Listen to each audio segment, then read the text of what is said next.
Mga Lodi, eto na nga pala ang karugtong ng kwento ni Su Jinwoo at sa nakaraan ng ating kwento. Matapos talunin ni Song Jinwoo ang pinakamalakas na monarch na si Antares, bumalik ang lahat sa panahong hindi pa nakapunta ang mga monarch sa Earth sa tulong ng Cup of Reincarnation. Kaya sa pagsisimula ng solo leveling side story, ito ang lahat ng mga importanteng eksena na hindi ipinapakita. At ito ang simula ng story kung bakit nagkaroon ng solo leveling Ragnarok. Kaya you better watch this first bago mo simulang panoorin ng solo leveling Ragnarok. Nagsimula ang eksena kung saan ipinakita ang gusali ng police station. Mayroong nagsasabing minsan nakakaramdam daw siya ng kakaiba na parang mayroon siyang nakalimutan. Subalit kahit iisipin niya ng maigi kung ano ang kanyang nakalimutan, wala talaga siyang maaalala sa kanyang isipan.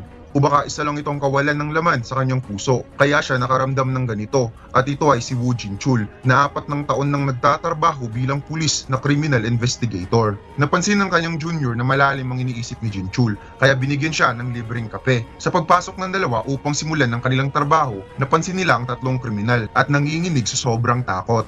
Natakot ito sa mga shadow monster na nanggaling daw sa ground na sinasabi sa kanila na kapag hindi sila susuko sa kapulisan within 24 hours, sila ay mamamatay. At dito'y nagmamakaawa ang mga kriminal sa mga investigator na ilagay sila sa selda dahil mayroon silang kasalanang nagawa. Kaya nilinaw ni Jin-chul kung totoo nga bang nakakita sila ng shadow monster. Sinabi ng kasamahang investigator ni Jin-chul na ipaubaya muna ang mga kriminal na ito sa mga baguhan at pumunta sa meeting room dahil mayroon silang pag-uusapan. Nagulat si Jin-chul sa kanyang mga kasamahan dahil gusto nitong pakawalan ng kriminal upang malaman nila kung totoo nga bang nagsasabi ng totoo ang mga kriminal na lalabas sa mga shadow monster pagkatapos ng 24 hours. Wika ni Jin-chul na nagbibiro lang naman ang mga kriminal dahil parang nakatake ang mga ito ng drugs at side effect lang yun na nakakita sila ng shadow monster. Subalit wika ng isa niyang kasamahan na nag-negative daw ito sa drug testing na confirm niya mismo sa results ng National Forensic Service. Sinabi ng senior ni Jin-chul na napag-utusan lang daw sila na imbestigahan ng maigi kung ano ang cause nito. Kaya wala silang choice kundi kailangan nilang palabasin ng pagsamantala ang isa sa mga kriminal upang malaman ang totoo. Wika ni Jin-chul, ano naman ang kanilang gagawin kung totoo ang sinasabi ng mga kriminal. Nagkatinginan ng kanyang mga kasamahan at napahalakhak sa tawa dahil naniniwala daw itong si Jin-chul sa mga multo at isa daw itong emotional type of person. Sinabi ng kanyang senior, alam niyang hindi totoo ang shadow monster. Gusto lang niyang palabasin ang isa sa mga kriminal at obserbahan kung paano ito magre-react. Dagdag pa ng isa niyang kasamahan, sabihin na nilang totoo ang sinasabi ng mga kriminal. At kung mangyayari naman yon, magpapasalamat sila dahil tama ang kanilang hinala. Tinanong si Jin-chul kung ayaw talaga nitong sumama sa kanilang investigasyon dahil hindi nila ito pipilitin. Ngunit wika ni Jin-chul, gusto niyang sumama.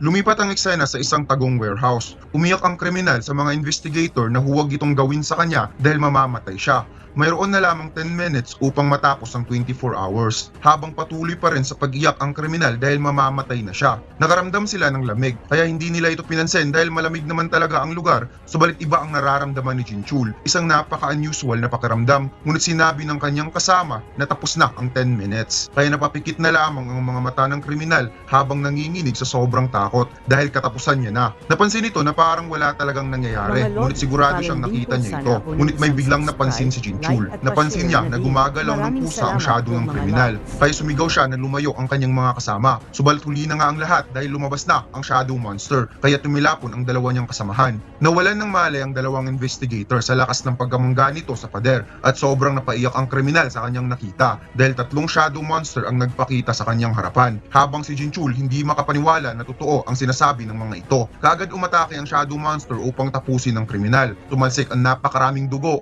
nagkaputol-putol ang katawan habang si Jin-chul napatulala na lamang at hindi makapaniwala sa sobrang gulat. Pagkatapos patayin ng 3 shadow monster ang kriminal, umalis sa mga ito na nakangiting nagpaalam kay Jin-chul. Kaya sobra siyang nagulat kung bakit ngumiti sa kanya ang Ant Shadows. Ngunit ang pinagtataka niya kung bakit nakakaramdam siya na parang masaya ang mga ito na makita siya. Pagkatapos lumipat ang eksena kung saan galit na galit ang kanilang head dahil wala daw silang mga kwentang pulis. Ang kriminal na sumuko sa sarili nitong kasalanan, bigla lang lamang nawala man lang bakas at nagawa pang ma-knockout ang dalawang nagbabantay daw nito. Ipinalabas ng mga kasamahan ni Jin-chul na nakatakas ang kanilang nahuli at nagawa sila nitong ma-knockout. Buti na lang ang investigasyon na ito hindi galing sa kanilang higher ups, kaya inimungkahi ng kanilang head na itikom na lamang ang kanilang bibig. Nagsaliksik si Jin-chul kung sino ang nasa likod ng pangyayaring ito, kaya nagulat nagulat siya sa kanyang nalaman dahil tumaas ang bilang ng mga kriminal na sumuko sa ibang police station dahil natatakot ng mga ito na patayin sila ng mga shadow monster. Subalit napansin ng junior ni Jinchul ang pagtaas ng bilang from late February to early March. Napansin daw niya ang buwan na ito dahil ang kanyang auntie ay mayroong small business sa tapat ng school at lumalakas daw ang negosyo na ito from late February to early March dahil pasukan na. Kaya naisip ni Jinchul na parang mayroon itong koneksyon at lumipat ang eksena sa school at dito'y ipinakita ang ating bida na pumasok na sa paaralan. Pagkatapos ipinakitang nababahala ang principal dahil magkakaroon daw sila ng isang estudyante na magbibigay sa kanila ng problema. Ipinakita ng principal sa teacher ang record ng isang estudyante. Ang ama daw nito ay isang firefighter at ang ina ay isang housewife. At kung titingnan, hindi naman ito problema, ngunit na-expel ang estudyanteng ito sa middle school dahil umalis ito ng 2 taon sa kanilang bahay. Napangiti ang teacher dahil parang nakalimutan nata ng principal kung bakit siya tinawag na Teacher Viper o The Cobra. Kaya ipaubayan na lamang sa kanya ang problematic student at gagawin daw niya itong unproblematic. Lumipat ang eksena sa isang seremonya. Habang si Teacher Viper ay nandidisiplina sa mga estudyanteng talkatives, napansin niya ang ating bida. Kaya nilapitan niya ito dahil kahit gaano pa ka-chaotic ang estudyanteng ito, hindi daw ito uubra sa kanya. Nakita ni Teacher Viper ang gloves na suot ni Jinwoo na ipinagbabawal ng school uniform. Kaya sinigawan niya ang ating bida sa pagsuot ng gloves sa loob ng school, ngunit tinititigan lang ito ni Jinwoo na ikinagulat ng teacher dahil mayroon siyang kakaibang nakita sa ating bida. Kaagad umalis si Teacher Viper at sinita ang ibang estudyanteng talkative habang pinagpapawisan dahil parang mayroon daw siyang nakita. Napansin ni Jinwoo na nakita ng teacher ang kanyang shadow soldier at naisip niyang ito ang epekto sa umaapaw niyang kapangyarihan na hindi kayang i-handle ng Earth. Habang nasa loob ng classroom si Jinwoo, mayroong isang estudyante na nagpapakilala sa kanya. Siya daw si Yongjil, classmate niya sa middle school. Kakalipat lang daw niya ng tirahan kaya dito siya ngayon nag-aaral. Subalit tinulak siya ng mga pasaway na estudyante at pinalibutan ng ating bida. Tinanong si Jinwoo kung bakit daw ito nag-aangas sa school campus. Siya lang daw ang estudyanteng may suot na gloves o baka mayroon itong tinatagong Black Flame Dragon Power na nakasild sa kamay nito. Kaya nagtataka si Jinwoo. Gusto nilang ipatanggal sa kamay ni Jinwoo ang gloves at gusto nilang makita kung ano ang tinatago nito. Kaya nainis si Bero at humingi ng permiso kay Jinwoo dahil pagpipira-pirasuhin daw niya ang mga nag-disrespect sa kanyang king. Tinanggal ni Jinwoo ang gloves at ipinakita niya ang kanyang kamay na na-injured sa laban niya against Monarch of Destruction, Dragon King Antares, at ito lang daw ang sugat na hindi niya kayang pagalingin. Nang diri ang 4 na estudyante sa kamay ni Jinwoo at ayaw nila itong makitang muli dahil nakakaramdam daw sila ng takot. Habang si Bero gusto sana niyang sundan ang mga ito ngunit pilit siyang pinipigilan ni Jinwoo. Nang palabas na sa classroom ang 4, ginamit ni Jinwoo ang Commander Authority para hawakan ang kanilang mga paa upang sumemplang ang 4 sa hallway ng kanilang school. Kaya napagtawanan tuloy ang mga ito sa mga klase. Pagkatapos ng klase, sabay lumabas si Jinwoo at si Yongjil at nagtanong ito kung nag-workout ba ang ating bida dahil malaki daw ang pinagbago lalo na sa kaanyuan mula nung nawala ito ng 2 taon sa middle school. Kaya napangiti na lamang ang ating bida at sinabing nag-workout talaga siya. Tinanong ni Yongjil kung sasali ba si Jinwoo ng sports club kaya napaisip ang ating bida. Nilapitan ng dalawa ang captain ng track and field na si Choi Tae-bong upang sumali sa club. Tinanong si Jinwoo kung siya ba ay isang student athlete o di kaya may experience sa running competition nung middle school. Ngunit wala ngang experience kahit anong sports si Jinwoo. Natanong si Jinwoo kung bakit nito gustong sumali sa track and field kung wala naman pala itong experience at para sa student athlete lang ang sports na ito. Wika ng ating bida, gusto niyang sumali dahil may tao na gustong-gusto niyang makita sa track and field competition at naisip niya si Cha Hae-in na nasa middle school pa, ngunit sigurado siyang kaya nitong makipag-compete sa regional competition. Dahil si Cha Hae-in daw ay isang talented na track and field star bago ito naging isang hunter. Nainis ang isa sa member ng track and field dahil nag-iisip kaagad ito ng kompetisyon kahit wala pang experience at kakasali pa lamang sa club. Ngunit pinigilan ito ng captain dahil pasasalihin daw niya ito sa isang kondisyon. Tinuro ng captain ang isang member na nagwa-warm up. Ito daw ay isa sa kanilang member na mahina tumakbo at kapag matalo daw ito ni Jinwoo, papayag ang captain na makasali ito sa track and field club. Pumayag si Jinwoo ngunit napansin niya ang tindig ng kanyang makakalaban ay may firm na pangangatawan at mayroon nitong confidence na ipinapakita. Kaya ang lahat ng sinabi ng captain ay puro lamang kasinungalingan. Natawa ang isa sa member dahil hindi daw napansin ng ating bida na ang makakalaban daw nito ay ang nanalo ng 3rd place sa huling regional competition. Wika ng captain, boring daw ang takbuhan kung wala itong pustahan. Kaya kapag mananalo si Jinwoo, makakasali ito sa kanilang club at kapag matalo ito, gagawin ng laundry cleaning ng isang buwan na walang bayad at kaagad naman pumayag ang ating bida. Samantalang si Teacher Viper gumaan na ang kanyang pakiramdam kaya napag-isipan niyang mag-smoke break muna. Habang naninigarilyo ito, napansin niya ang isang estudyante na tumatakbo kasama ang mga track and field club member. Kaya bigla siyang nainis kung bakit tumatakbo itong si Jinwoo kasama ang mga athlete ng track and field. Wika ng nasa kanyang tabi, si Song Jinwoo pala ang pangalan ng estudyante na yan. Sinubukan daw ng track and field club kung gaano kabilis tumakbo ang isang baguhan. Nasa 20 laps na daw ito, napagod na siya kakapanood kaya umalis na lamang siya. Napag-isip-isip si Teacher Viper na mali ang kanyang hinala kay Jinwoo. Hindi pala troublemaker ang batang ito, kaya ang maling pagkaunawa ng pagkatao ay naresolba na. Ngunit biglang nahulog ang kanyang sigarilyo dahil nakita na naman niya ang napakaraming shadows na umaapaw habang tumatakbo si Jinwoo. At mas lalo siyang nagulat nang nakita niya si Vero at bigla siya nitong sinigawan. Napasigaw ang guro sa sobrang takot sa kanyang nakita kaya kaagad itong natumba at hinimatay. Habang si Igris sinita si Vero dahil sinabihan na silang huwag daw itong gagalawin. Pagkatapos tumambay ang dalawa sa itaas ng gusali at sinabi ni Vero na na-confirm talaga niya na nakikita sila ng ibang mga tao. Lumipat ang eksena sa isang restaurant. Kumain ng samgyupsal si Jinchul kasama ang kanyang junior at napatanong ang kanyang apprentice kung hanggang ngayon patuloy pa rin bang nagsasaliksik si Jinchul sa mga kriminal na nagko-confess na nakakakita ito ng mga shadow monster. Alam niyang aktual talaga itong nakita ni Jinchul sa araw nung nawala ang kriminal sa warehouse. Kaya bakit hindi na lang daw sabihin sa kanya ang totoo? Wika ni Jinchul, nakakita siya ng ant. Hindi niya masasabi kung ano ang exact niyang nakita pero para sa kanya isa itong ant monster. At makikita natin ang teacher ni Jinwoo na si Park Gisol o si Teacher Viper ay dumaan sa tabi ni Jinchul. Nang narinig niya na pinag-uusapan nila ang isang shadow ant, direkta niyang tinanong si Jinchul kung ang ant na nakita nito ay may humanoid na pangangatawan. Pagkatapos lumipat ang eksena sa track ng school. Nag-e-ensayo ang mga member ng track and field club at sinabi ng captain ang goal nila ay mananalo sa nationals. Kaya napatanong ang isang member kung bakit nagbago ang kanilang goals. Nakala niya na mananalo lang sa regional ang kanilang goals, bakit ito nagbago? Wika ng captain, kung mangangarap lang naman sila, dapat tataasan nila ang kanilang pangarap. Kaya inatasan niya ang mga member na sumunod sa kanyang sasabihin habang tumatakbo na sila ay mananalo sa nationals. Habang si Yonggil hirap na hirap sa pagtakbo at naubusan na ng hangin. Kaya napatanong ang ating bida bakit ito sumama sa kanya parang pinapahirapan lang daw ang sarili nito. Tugon naman ni Bilyon, may pagkatanga daw talaga minsan ng mga tao. Nag-activate si Jinwoo ng isang magic spell at binigyan niya ng recovery ang katawan ni Yonggil. Na ikinagulat naman ito kung bakit nag-burning up ang kanyang katawan. Kaya mas lalong nagpupumilit na tumakbo ang tatlo dahil natalo na naman sila ng isang baguhan.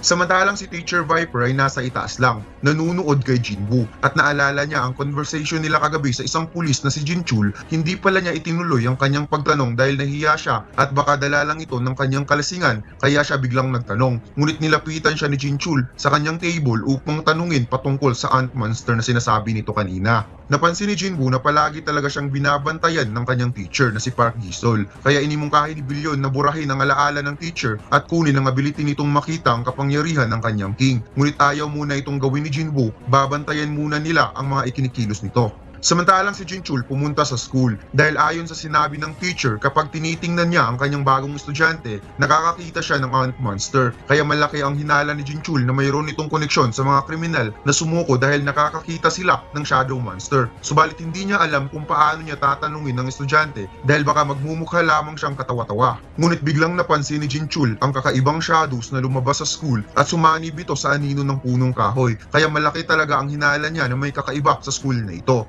Kaagad namang napansin ni Jinwoo na naspatan ni Jinchul ang kanyang shadow soldier na nagbabantay sa school campus. Pagkatapos pumasok si Jinchul sa classroom ni Jinwoo at nagpakilala ito na siya ay isang pulis. Gusto lang niyang makausap ng saglit ang estudyanteng nagngangalang Song Jinwoo. Kaya napag-usapan ng ating bida sa mga kaklase na nakagawa ng kasalanan si Jinwoo dahil hinahanap daw ito ng isang pulis. Humingi ng pasensya si Woo Jinchul na nainterrupt niya ang klase ni Jinwoo. Sagot ng ating bida, ayos lang naman at naalala niya ang pinagdaanan nila noon kung paano silang dalawa simulang nagkakilala at masaya siyang muling nakita si Jinchul ng personal. Napansin ni Jinchul na may kakaiba sa estudyanteng ito dahil paano naging isang estudyante ang mga ganitong mga mata. The way kung makatingin na parang pinipilit nitong magmukhang inosenteng estudyante. Tinanong ni Jinchul si Jinwoo kung may alam ba ito patungkol sa mga shadow o mga ant monster at ipinakita niya ang drawing ng isang ant na kanyang nakita. Namangha ang ating bida sa husay ni Jinchul sa pagguhit at sinabi niyang may alam siya at nakita niya na ito. Nagulat si Jinchul kung saan ito nakita ng ating bida na parang hindi niya mapigilan ng kanyang sarili na tanungin si Jinwoo kung sino ito, bakit kilala niya ang mga monster na ito. Wika ng ating bida, nakita niya ang monster na ito sa TV show na may special effects kung saan ito ay palaging pinapanood ng mga bata. Kaya parang nahiya si Jinchul sa kanyang sarili at bigla niyang kinuha ang drawing at nagpasalamat sa oras na binigay sa kanya. Sinabi ni Jinwoo kung okay lang sana hihingin niya ang monster na dinrawing ni Jinchul habang severo na inis dahil parang ang mukha daw ni Jinwoo ay may gusto sa guhit kaysa sa kanya. Ibinigay ni Jinchul ang drawing at umalis kaagad kaya nagpasalamat naman ang ating bida. Lumabas si Igris at sinabing bakit hindi na lang sabihin ni Jinwoo ang totoo. Wika ng ating bida, ang pagkalimot daw ay blessings. Kahit nawala ang alaala nito, kagagawa naman ito ng Cup of Reincarnation, ang tools ng God, which is ang absolute being. Sa pagbalik ni Jinwoo sa classroom, pinagkakaguluhan ng ating bida ng mga kaklase nitong babae dahil curious ito sa pagkatao ni Jinwoo at tinanong kung sino ang pulis kanina. Wika ng ating bida na kaibigan niya ang pulis kanina kaya mas lalong naging cool sa paningin ng mga kababaihan si Jinwoo dahil mayroon pala itong kaibigang pulis. Dumating ang apat na tigasing estudyante at sinabing sumobra na ata ang pagiging popular ng bagong salta dahil kahit pulis hinahanap daw ito. Gusto daw nilang bulihin si Jinwoo para magsumbong daw ito sa kaibigan nitong pulis o baka sa labas ng school na lamang nila gagawin. Ngunit may biglang nag-neck crank sa likod ng mga maaangas na estudyante at ito pala ang captain ng track and field club at napasabing anong ginagawa nyo sa pinakamamahal naming ace player. Wika ni Jinwoo, anong ginagawa ng captain niya dito? Sagot ni Choi Tai-wong, pinipigilan lang naman niya ang mga nangbubuli sa kanilang ace player at nakalimutan daw niyang sabihin na mayroon silang welcome party sa bago nilang club member kaya dapat mag-attend si Yonggil at Jinwoo pagkatapos ng klase. Umalis ang dalawang member ng track and field kaya napatanong ang ating bida kung anong gagawin nila sa apat. Wika ng captain, magja-jogging daw sila sa track and field habang hawak-hawak ang liig ng mga ito upang masubukan kung gaano ito katigasin. Palabas na ang lahat sa school campus at masaya itong nagkukwentuhan patungkol sa apat na pinagtripan nila kanina. Ngunit napansin ni Jinwoo na mayroong tumawag sa kanya at ito ay si Woo Jinchul na gustong ituloy ang kanilang conversation. Kaya nagpaalam si Jinwoo sa kanyang captain na may kakausapin lang siya ng saglit at ginawa namang hostage ng kanyang captain si Yonggil kaya dapat daw mag-show up si Jinwoo sa kanilang welcome party. Sinabi ni Jinwoo na kailangan siya ng kanyang kaibigan kaya hindi siya pwedeng magtagal kaya tinanong niya kung ano ang gusto nitong pag-usapan. Nagulat si Jinwoo dahil tinawag siya ni Jinchul sa kanyang pangalang Hunter Song Jinwoo at makikitang parang gusto nitong mapaluha dahil hindi ito makapaniwala na totoong muli silang nagkita ni Jinwoo. Nung tinanong daw niya si Jinwoo patungkol sa mga shadow monster, naisip niyang walang kwenta ang kanyang ginagawa. Subalit naramdaman niyang mayroong kakaibang nangyayari sa kanya. Habang pababa si Jinchul sa hagdanan, narinig niya ang isang boses na tinawag siyang chairman ng association. Subalit sa paglingon niya, wala namang tao sa likod. Ngunit pinagtataka niya kusa itong sumagot sa kanyang isipan na inamin niyang siya ang chairman na sobra niyang ikinagulat. Bigla niyang naalala nung ipinakita sa kanya ni Jinwoo ang mga laala sa buhay ni Ashburn kung paano nagsimula ang mga monarch at ruler habang binabanggit sa loob ng kanyang isipan ang pangalang Hunter Song Jinwoo na palagi niya itong nakakausap at tinutulungan. Napaupo si Jinchul sa sakit ng kanyang ulo at naalala niyang si Song Jinwoo ang estudyanteng nakausap niya kanina. Biglang nag-recap sa kanyang utak ang mga laala kung paano niya nakilala si Jinwoo sa isang mundong kinalimutan ng lahat. Ang mga laala ng mga hunter, gates, monster, ruler, monarchs at hindi siya makapaniwala kung paano ito nangyari. Tinanong ni Jinchul kung gaano katagal niyang kinalaban ang monarch sa loob ng Dimensional Rift. Base sa kanyang data na nakuha, 2 years daw nawala si Jinwoo, ngunit hindi daw yun maresolba sa loob lamang ng 2 taon. Wika ng ating bida na tinalo niya ang mga monarchs ng 27 years at dito ko na-confirm na tinalo ni Jinwoo ang mga monarchs ng 27 years subalit sa real world which is ang Earth ay nangyari lamang ito sa loob ng 2 taon. Tinanong ni Jinchul kung nagsisisi ba si Jinwoo sa kanyang ginawa. Ngunit wika ng ating bida, kahit ulit-ulitin pa ang panahon, gagawin pa rin niya ang parehong desisyon. Nakita ni Jinchul na parang nag-e-enjoy naman si Jinwoo sa kanyang buhay ngayon. Hindi ito tumatanda at mayroong kapangyarihan ng katulad ng isang god. Subalit kahit nagtataglay ito ng napakalakas na kapangyarihan, pinili pa rin itong mamuhay bilang isang normal na tao. Inimungkahi ni Jinchul na maging isang pulis itong si Jinwoo since parang wala pa itong plano kung ano ang gagawin nito sa kanyang buhay sa ngayon bilang isang estudyanteng naglilibang lamang. Wika ng ating bida, kung siya ay maging isang pulis, baka wala nang tatarbahuin ang mga kapulisan. Ngunit sinabi niyang pag-iisipan niya muna at kaagad itong umalis. Tugon ni Jinchul, maghihintay daw siya sa desisyon ni Jinwoo. Sagot ng ating bida, huwag mong hintayin dahil alam niyang maliit ang sahod nito ngunit may napakaraming trabaho. Lumipas ang ilang araw, mayroong biglang nagpakita. Isang traveler ang nag-report sa emergency center na mayroon siyang kakaibang nakita sa disyerto. Tinanong ng agent kung ano ang kanyang problema. Wika nito, hindi siya tumawag dahil mayroon siyang problema. Tumawag siya upang iulat ang kanyang nakita. Wika ng agent kung isa bang mapanganib ang kanyang nakita. Sagot ng traveler, hindi niya alam kung mapanganib ba ito at sa totoo lang hindi niya may paliwanag ang kanyang nakita. Tinanong ng agent na kailangang i-explain ng traveler kung ano ang nangyari upang matugunan ang insaktong nilang gagawin. Wika ng traveler, nagkaroon ng crack ang kalangitan at hindi niya alam kung bakit at ano ang nangyayari. Lumipat ang eksena sa bahay ni Jinwoo. Habang nag-aaral ang ating bida, kinokorek naman ni Igris ang mga sagot ni Jinwoo sa exam. Mali daw kung paano sinasagutan ni Jinwoo ang question number 24, habang ang ating bida ay nakaramdam ng kakaibang feelings na mayroong nangyayaring unusual.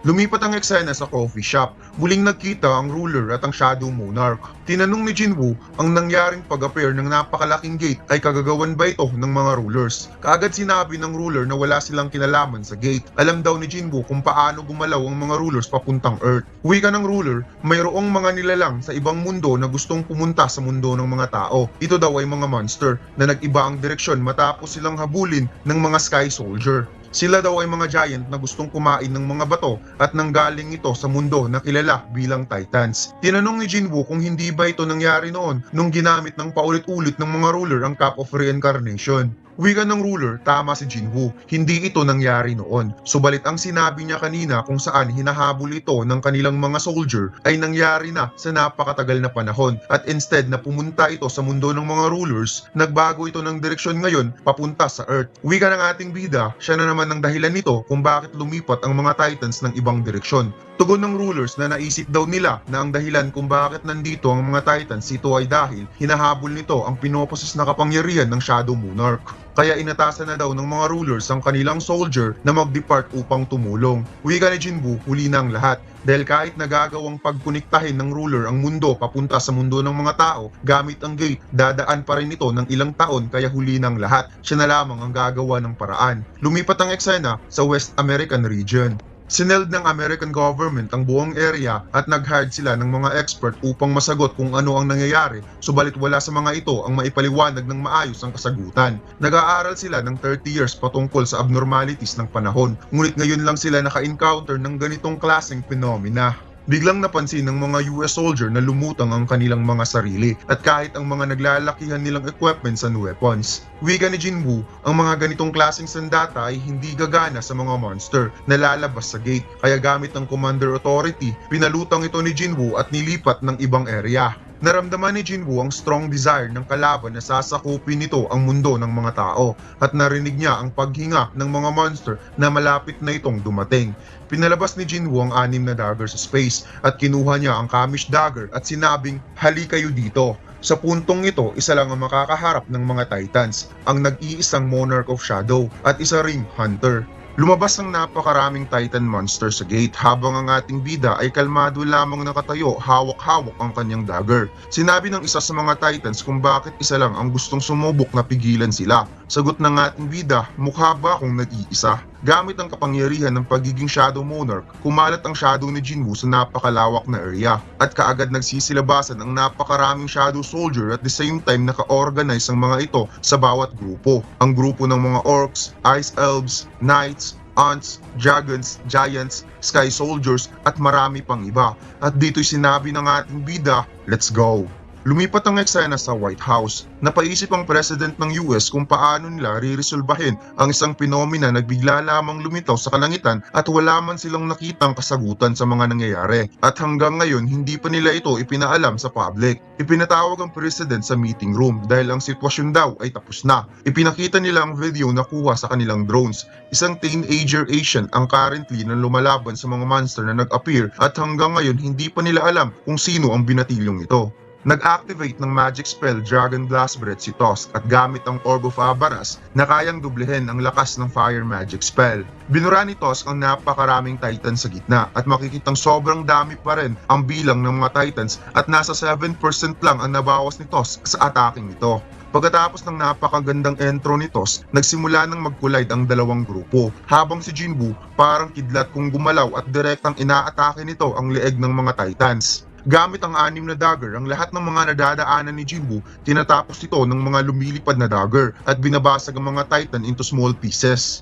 Gumawa si Jinwoo ng mga Shadow Giant Dagger at pinakawalan niya ito towards sa mga Titans. Wika ng Titan Leader, magaling daw gumawa ng simpleng trick ang kapangyarihan ng Shadow Monarch. Ngunit nagulat ito nang nakita niyang naghanda si Jinwoo ng isang napakalakas niyang atake and I think parang pinagsamang Commander Authority ang kapangyarihan ng Shadow. Dahil ang kamay ni Jinwoo ay lumaki, created from Shadow at ang skills effect nito ay katulad ng Commander Authority.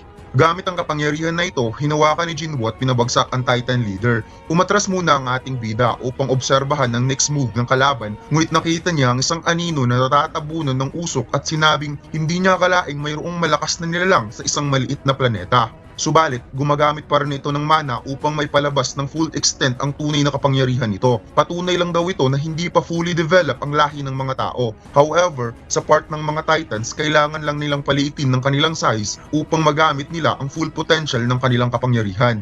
Ngunit ang mga Titan na may kakayahang paliitin ng kanilang size ay ang isa sa mga pinakamagaling na warrior sa lahi ng mga Titan at isa siya sa mga pinakamalakas na warrior. At ngayon daw, bibigyan niya ng pagkakataong magmamakaawa si Jinwoo sa kanya upang patawarin niya ito. Subalit bigla siyang natamaan ng weapon ni Billion pagkatapos pinugutan ng ulo. Daming satsat mga lord si Billion lang pala ang katapat nito.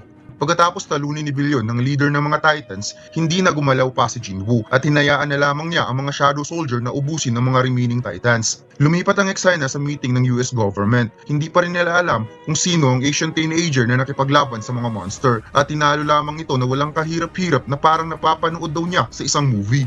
Nagsalita si David Brennan, ang direktor ng CIA, at sinabing pwede nila itong malaman sa pamamagitan ng kakayahan ni Mrs. Norma Selner.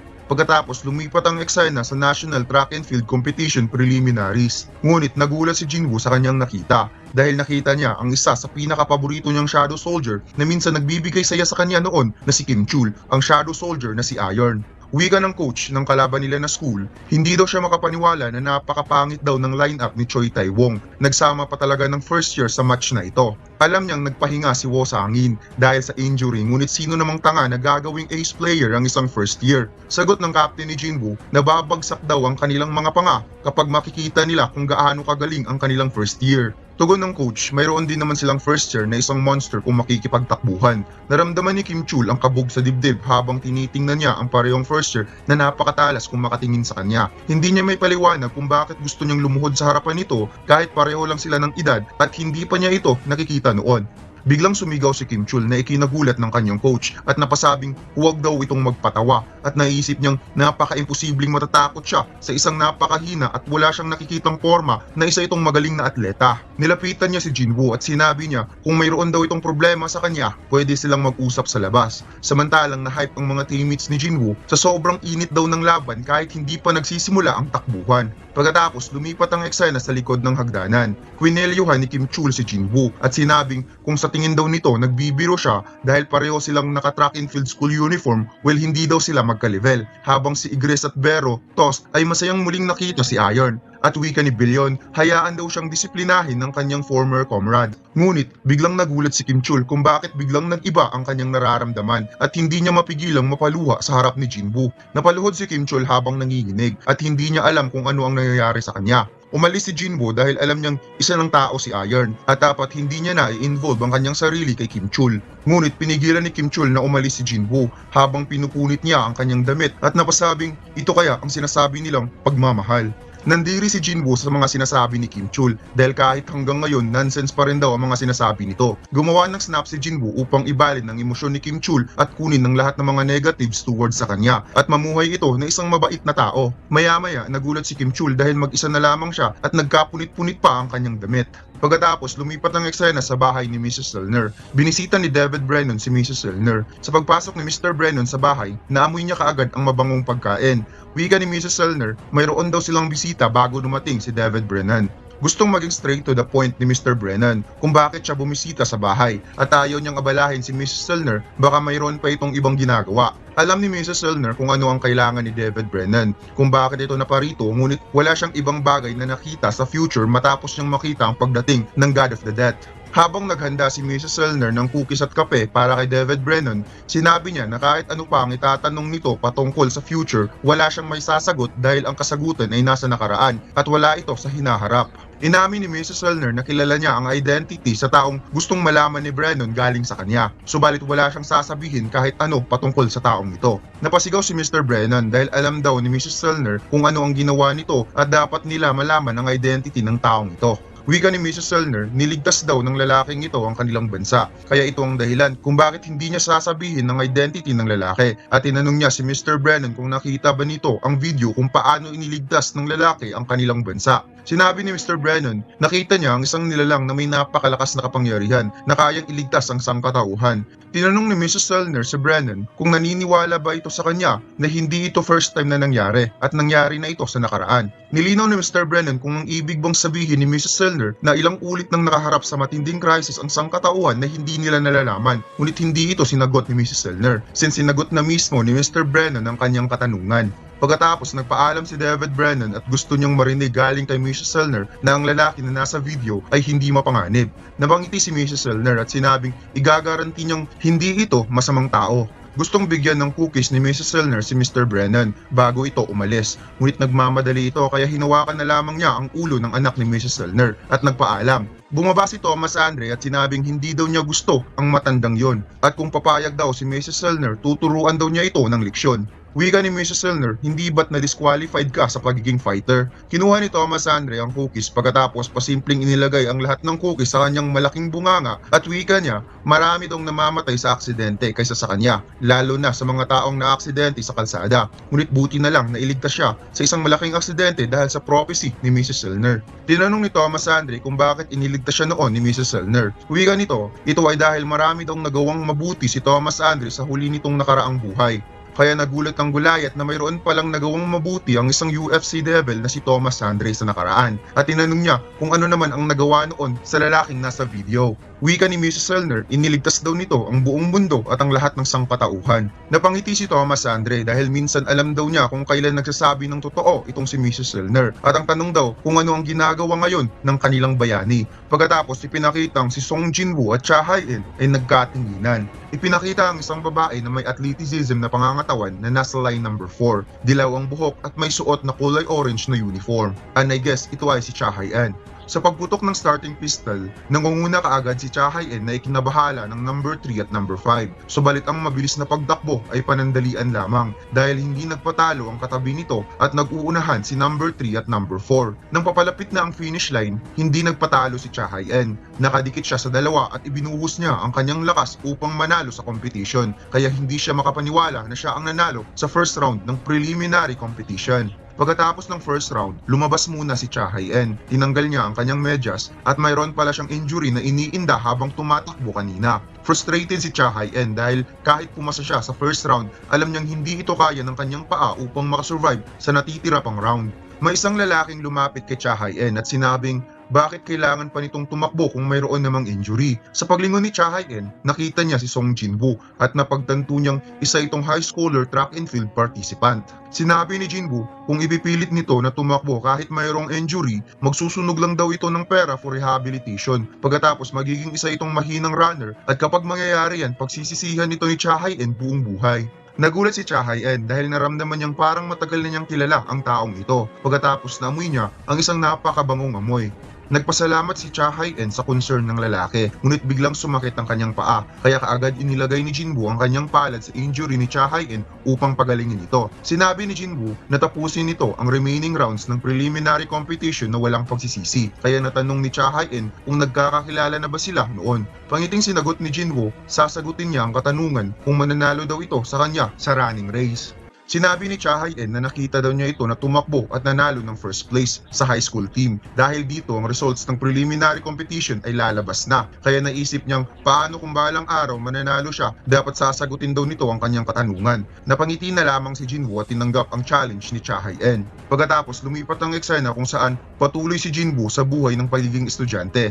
Nag-aaral, nag-iensayo, naglalaro ng video games at dito'y nagulat siya sa pag-uwi niya galing sa school dahil nakita niya ang napakagandang binibini na bumisita sa kanya na si Cha Hae-in. Nagkasundo ang dalawa na mag-date kaya pinilit ni Jinwoo na mag-aral ng maigi upang tapusin ang kanyang CSAT exam. Wika ni Jinwoo, alam niyang isa lang siyang simpleng estudyante, nakakatapos lang mag-CSAT exam, ngunit ang kanyang damit ay napakasimple for first date. Nakita ni Jinwoo ang isang suit na nakadisplay sa tindahan, kaya ginamit niya ang kanyang shadow magic upang magkaroon ng ganoong klaseng suits. Maayos na ang forma ni Jinwoo, isa na lamang ang kulang, si Cha Hae-in. Nagbilang si Jinwoo ng 3. Hindi pa nakapagsalita si Cha Hae-in sa likod ni Jinwoo, alam ng ating bida na dumating na ang babaeng hinihintay niya. Habang naglalakad ang dalawa, narinig daw ni Cha Hae-in na palaging mataas ang grade ni Jinwoo, kaya tinanong niya kung bakit hindi ito mag-proceed sa university na napili ni Jinwoo. Wika ng ating bida, mahal daw ang expenses, idagdag mo pa ang pag-aaral sa abroad at saka mayroon siyang taong gustong makilala. Sumimangot ang mukha ni Cha Hae-in dahil baka babae ang gustong makilala ni Jinwoo, kaya napangiti na lamang ang ating bida. Wika ni Cha Hae-in kung naaalala pa ba ni Jinwoo ang mga ipinangako nila sa isa't isa. Ang pangako nilang kapag matatalo niya si Jinwoo sa running race ay sasagutin nito ang kanyang katanungan. Sagot ng ating bida, syempre naaalala niya ang pangakong yun. Inimungkahi ni Cha Hae-in na mag-running race silang dalawa. Ang unang makapunta sa Christmas tree ang siyang panalo. Tinanong ni Jinwoo kung bakit curious si Cha Hae-in patungkol dito. Wika ng babae, gusto niyang malaman ng lahat-lahat. Gusto niyang malaman na hindi lang sila sa competition nagkakilala, kundi sa ibang panahon o di kaya sa nakaraan. Kaya nagulat na lamang ang ating bida at bigla itong napangiti. At sinabi ng ating bida na tatanggapin niya ang hamon. Kinuha ni Cha Hae-in ang kanyang scarf. Pagkatapos inilagay niya ito sa liig ni Jinwoo at sinabing kung gusto mo ako, dito ka lang, huwag kang gagalaw. Kaya biglang nashock ang ating bida sa checkmate na plano ni Cha Hae-in at ang nasabi lang niya ay ang salitang what habang tumatakbo na si Cha Hae-in papuntang Christmas tree. Hindi na nakagalaw pa si Jinwoo habang kinukot siya ang ating bida sa kanyang mga major shadow soldier dahil nahuli daw sa patibong si Jinwoo. Hindi daw sila makapaniwala na first time natalo ang kanilang king. Habang tumatakbo si Cha Hae-in, naaalala niya nung una silang nagkakilala bilang mga hunter sa nakaraang mundo at paano inamin ni Cha Hae-in na may gusto ito sa kanya at ang huli nilang date na napagpasyahan niyang ito ang taong paglalaanan niya ng oras bago mag-end of the world. Nakarating na si Cha Hae-in sa Christmas tree at sinabi niyang siya daw ang nanalo sa kanilang pustahan. Habang si Jinwoo ay nilapitan si Cha Hae-in at sinabi niya sa mga shadow soldier na ipikit ang kanilang mga mata. Hinalikan ni Jinwoo si Cha Hae-in at dito nagsimula ang pagmamahalan. Pagkatapos lumipat ang eksena sa mundo ng mga shadows na tinatawag nilang World of Rest. Ipinakita ang mga naglalakihang castle kung saan lahat ng mga shadow soldier ay dito nakatira. Nag-say good morning ang isang dragon sa general na si Tusk. Wika ni Tusk, iba daw ang mundo sa loob ng Shadow World. Mayroong pagkakaiba sa umaga at gabi, kaya mas mabuting mag-say hello na lamang sila sa isa't isa. Dumating si Bero at may dala-dala itong jacket, kaya napangiti si Tusk dahil ang jacket na ito ay ginawa ni Bero para sa kanya. Hindi niya alam kung paano pasasalamatan si Bero, ngunit wika ni Bero hindi daw siya makakatanggi kay Tusk dahil mayroon daw itong magandang puso katulad ng kanilang king. Sobrang nagustuhan ni Tusk ang kanyang kasuotan at napansin ni Bero ang orb na hawak ni Tusk. Mas maganda daw kung ilalagay ito sa staff kaysa sa hahawakan lamang ito. Magandang idea daw ang naisip ni Bero kaya tinawag niya ang balbasing dwarf upang gawan siya ng napakagandang staff since ang mga dwarf daw ay magaling sa pag-forge ng mga bagay. Kaagad naman pumayag ang balbasing dwarf at gagamitin daw niya ang mga sagradong material na ibinigay sa kanya ng kanilang king. Wika ng narrator, ito daw ang World of Rest na ang ibig sabihin mundo ng mga patay. Sa mundong ito, mayroong nakatirang lampas 10 million shadow soldier at ang lahat ng mga ito ay nagtutulungan. Sa lawak ng lugar, mayroon itong training area, battlefield area, excavation site, magic training, resting region at marami pang iba. Ang mga shadow soldier ay mayroong malakas na koneksyon sa kanilang king, lalo na sa pag-iisip. The more lumalakas ang kanilang king, the more din nagbabago ang kanilang pag-iisip, the way kung paano mag-isip ang kanilang king. Which means, ang mga shadow soldier na previously na gusto lang magwasak ang nasa utak ay unti-unting natuto kung paano mag-isip bilang isang tao. Ang iba't ibang emosyon na meron ng mga tao ay na-adapt ng mga soldier. Ang puso na dating walang laman, ngayon ay napuno na ng pagbabago. Ang mga soldier ay nag-aaral, ang kanilang guro ay si Igris at makikitang natutulog pa ang kanyang mga estudyante na parang namumuhay talaga na parang tao ang mga ito. Ang mga soldier ay nagsimula ng nagsasanay, nakikipagchismisan at kahit ang casual na pag-aaway kung tumataas ang boses. Lahat ng kanilang attitude, personality ay kanilang nakuha habang namumuhay sa mundo ng World of Rest. Pagkatapos muling naging masaya si Tusk dahil tapos na ang kanyang staff at bagay na bagay daw ito sa kanyang suot na hoodie. Napansin ni Tusk na mayroong bagong creature na dumating. Pinag-uutos daw ni Billion na pumunta sila kay Tusk. And I guess ito ang mga Titan creature na recently lang tinalo ni Jinwoo. Naisip ni Tusk na ikikwento na lamang niya sa mga baguhan ang unang laban niya kasama ang kanilang king at paano sila nakipaglaban against Monarch of Destruction. Biglang dumating si Igris at sinita si Tusk sa ginagawa daw nitong kalukuhan. Wika ni Tusk paano daw nasasabi ni Igris na gumagawa siya ng kalukuhan. Subalit pakumbabang tinanong ni Tusk kung ano daw ang kailangan ni Commander Igris sa kanya. Wika ni Igris, lahat ng general na nagsiserve sa tabi ng kanilang king ay dapat unang maging masaya. Gamit ang magic spell, nakita nila na finally muli nang nagkita si Cha Hae-en at ang kanilang king na si Song Jinwoo. Kaya dito'y nag-cheer ang lahat ng mga shadow soldier. Habang si Igris bigla niyang naalala kung paano sila nagkakilala ni Jinwoo at na-recap sa kanyang utak nung nasa loob siya sa imaginary space gamit ang kapangyarihan ng Shadow Monarch o ang tinatawag na dungeon.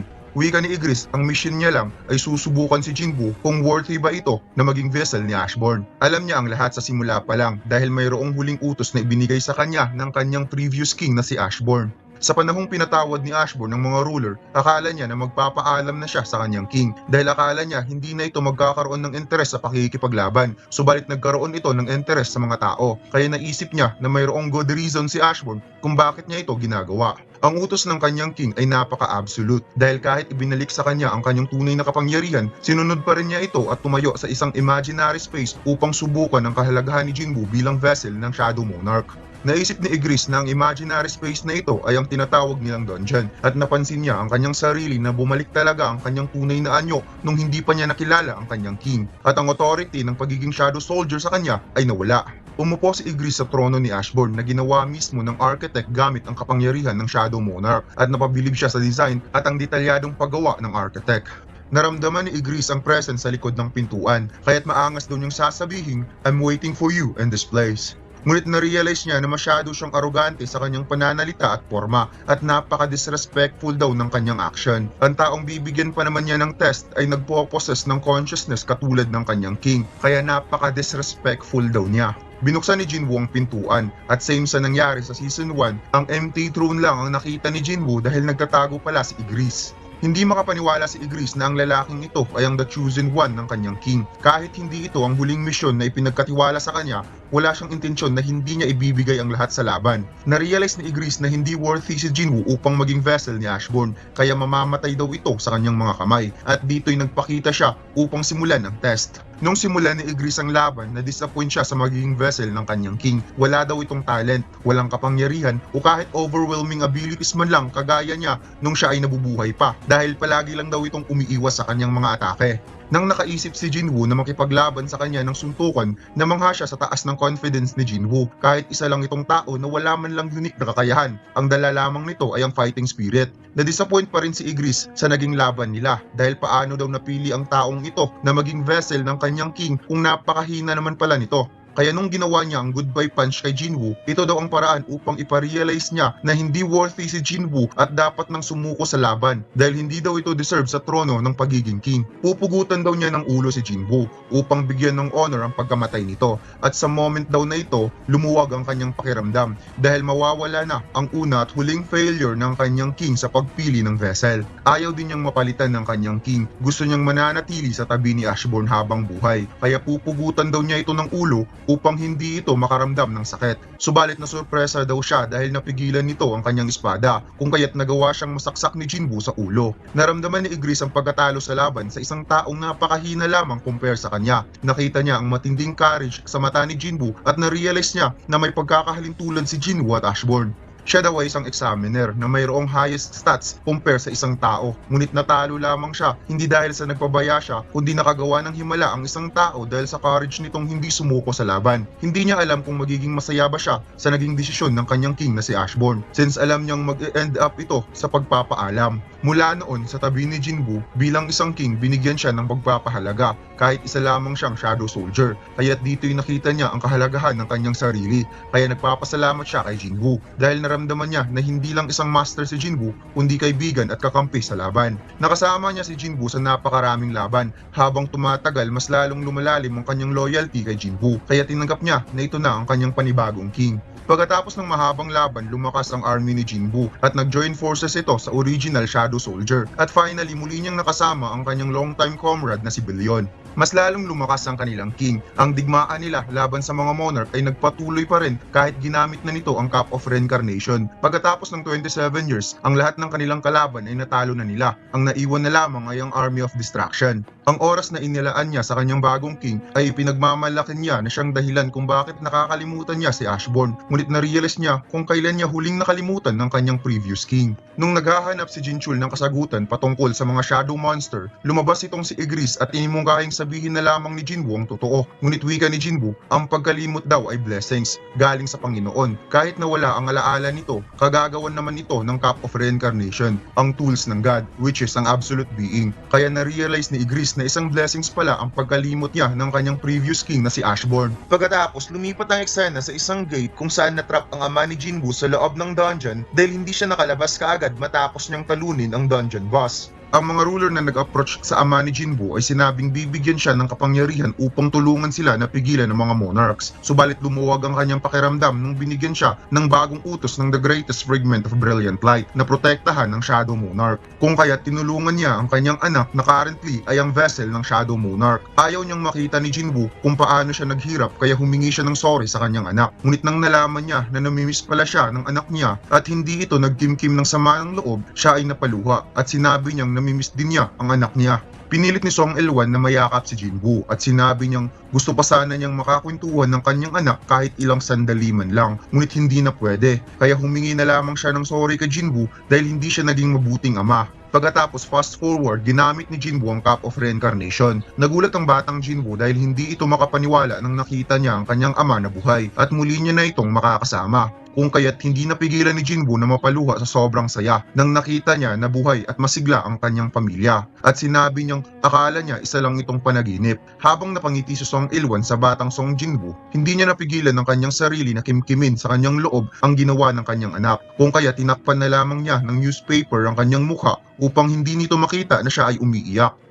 Nakipagkita si Song Il-wan sa ruler at tinanong niya kung anong klaseng desisyon ang ginawa ng kanyang anak. Wika ng ruler, ang Monarch of Shadow ay nakapagdesisyon na mananatili dahil ang gusto nito na sa bawat segundo at minuto na ilalaan niya ng oras sa kanyang pamilya ay napakahalaga para sa kanya. Tinanong ng ruler kung gusto pa ba nitong magpatuloy sa pagtatago ng sekreto kay Jinwoo. Wika ni Song Il-wan, since gusto ng kanyang anak na wala siyang alam, gusto niyang gampanan ang pagiging mabuting ama. Napangiti ang ruler dahil gustong punan ni Song Il-wan ang pagkukulang nito bilang ama. Kapag aalis daw siya sa mundong ito, ang mga ruler ay hindi na muling mangingialam pa sa mundo. Malaki daw ang pasasalamat ng mga ruler sa ginawang tulong ni Song Il-wan at ng Shadow Monarch. Kaya tinanong ng ruler kung ano ang may tutulong niya kay Song Il-wan. Gumaan ang pakiramdam ni Song Il-wan nang tinanong ito sa kanya at sinabi niyang kung pwede sana burahin ng kanyang alaala from previous timeline.